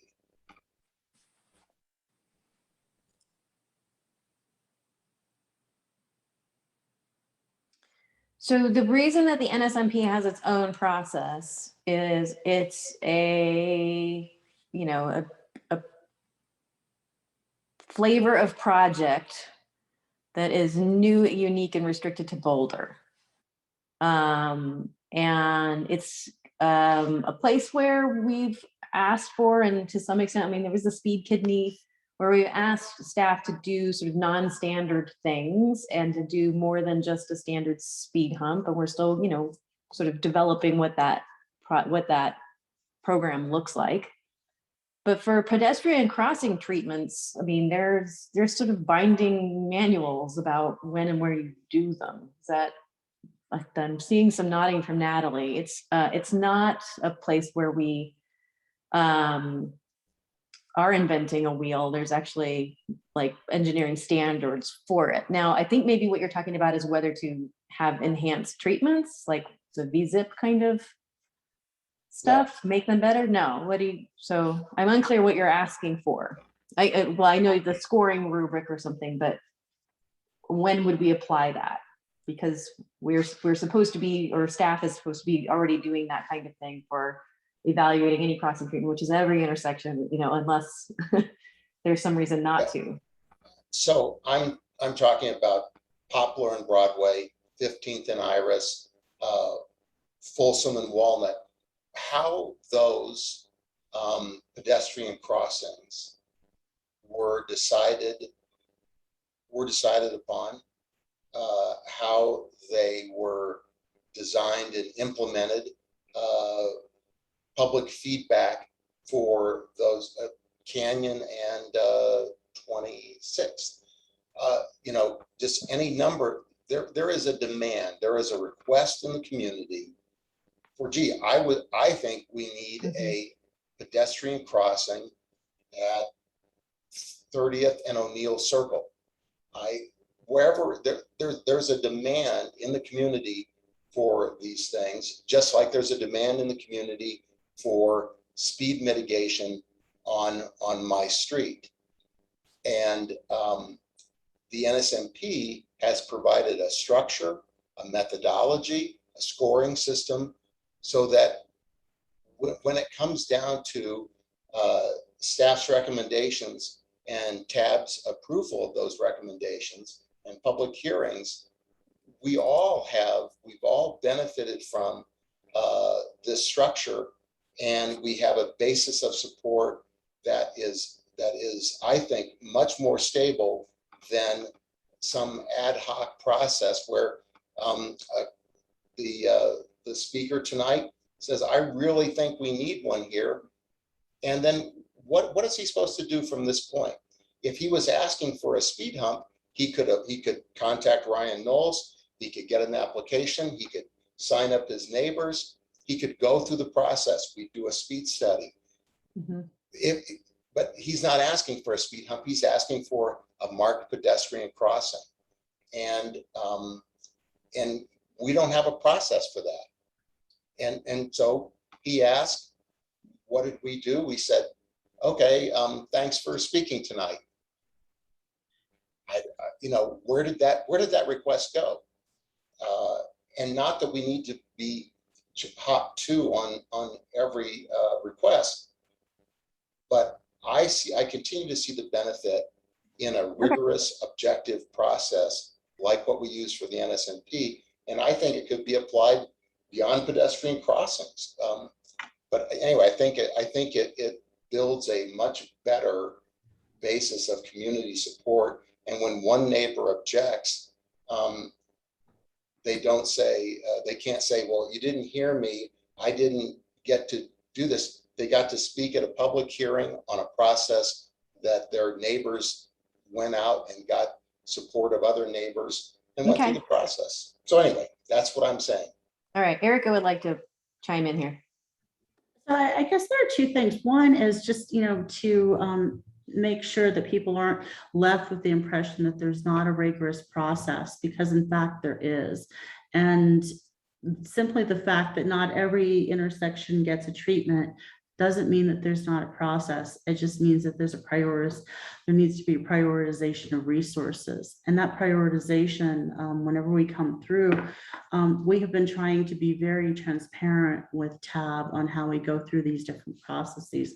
So I guess that's one thing. And then the second thing is, which, I think really points to, some of the discussion you had earlier about, equity discussions and so forth. Part of what we need to do, not just staff, but TAB, is to be able to be conscious of equity concerns throughout the community, so that it's not just simply people raising their hands saying, I want something, but it's being able to do that equitably throughout the entire community. And the reality is that we don't have an infinite budget. We have a finite budget. And even, we try to do our best. We bring our capital program, before you, give you the criteria and so forth. But even with all that, there's still going to be things that just don't get done in the immediate term, but we have on the long-term plan. And those things, are identified, in our transportation master plan and other things that we're going to continue to bring to you and so forth. So I think that just from a staff standpoint, I just want to clarify that we do have a rigorous process, but we just don't have an infinite amount of money. And I think that you recognize that collectively. And so that's why we come to work together with you to create those priorities and what is fair and equitable throughout the entire community. Okay, and maybe we should take this offline because the hour's getting late. We've discussed this for a while, but I'm going to ask for another minute or so of indulgence here. I'm well aware that our NSMP budget is not infinite, and by having a process, a public process, does not indicate an infinite budget.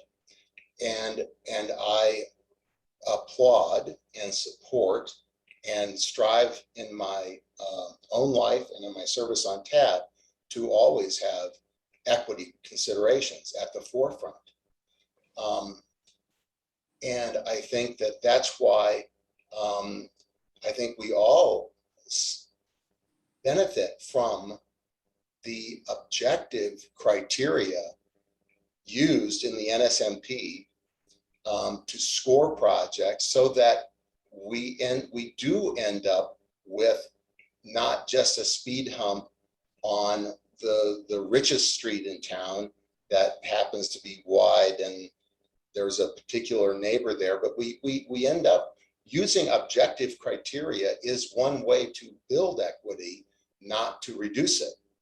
And so again, for all the reasons you've stated, limited budget, equity concerns, I think I can point to our collective success with the NSMP and the process, that those things are enhanced by the process rather than diminished by the process.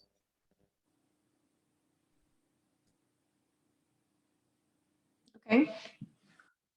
So our procedures aren't in place, you know, the draft procedures, but Mark was suggesting we maybe try it out and feel out whether other members of the board would support putting on this discussion of an NSMP-like scoring system as an agenda topic and a future agenda.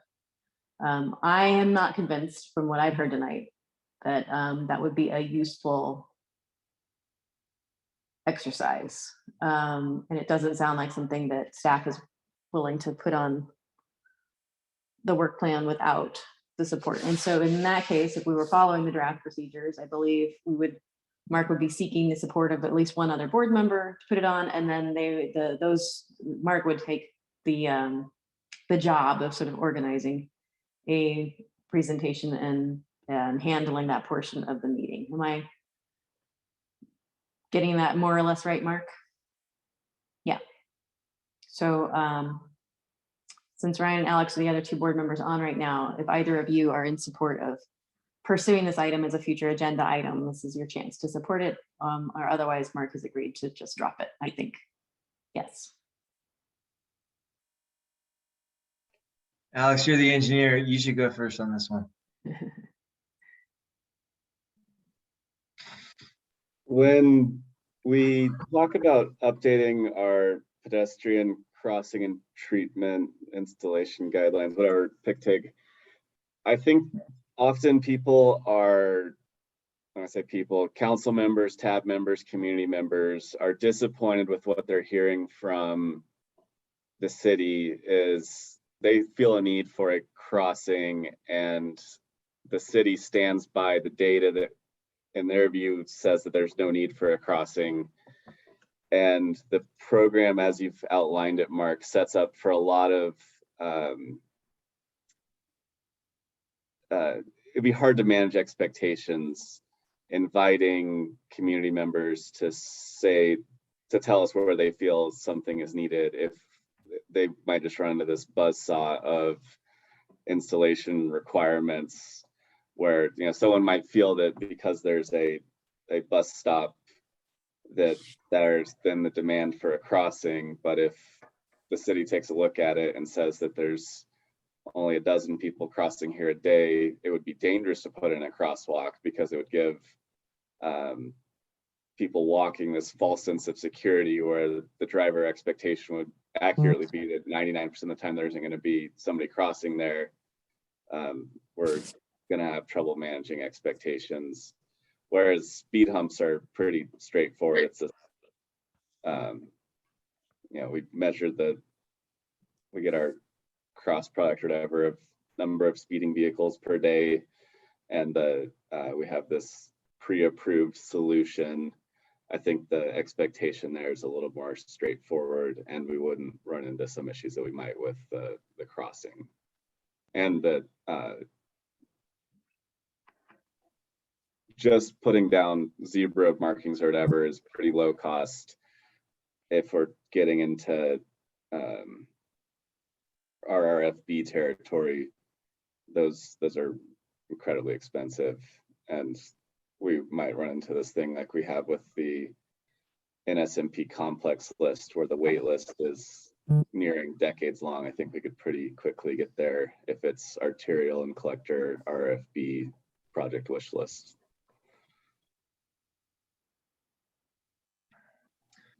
Okay, so Alex, shall I? Yeah, please. So what I think I hear as the idea that Mark is raising, it appeals to me is that we implement some way or pilot some way to give some more power or voice to community input on establishment of crosswalk. I don't know if Mark would put it that way, but that's what I got from it. And to me, I quite like that.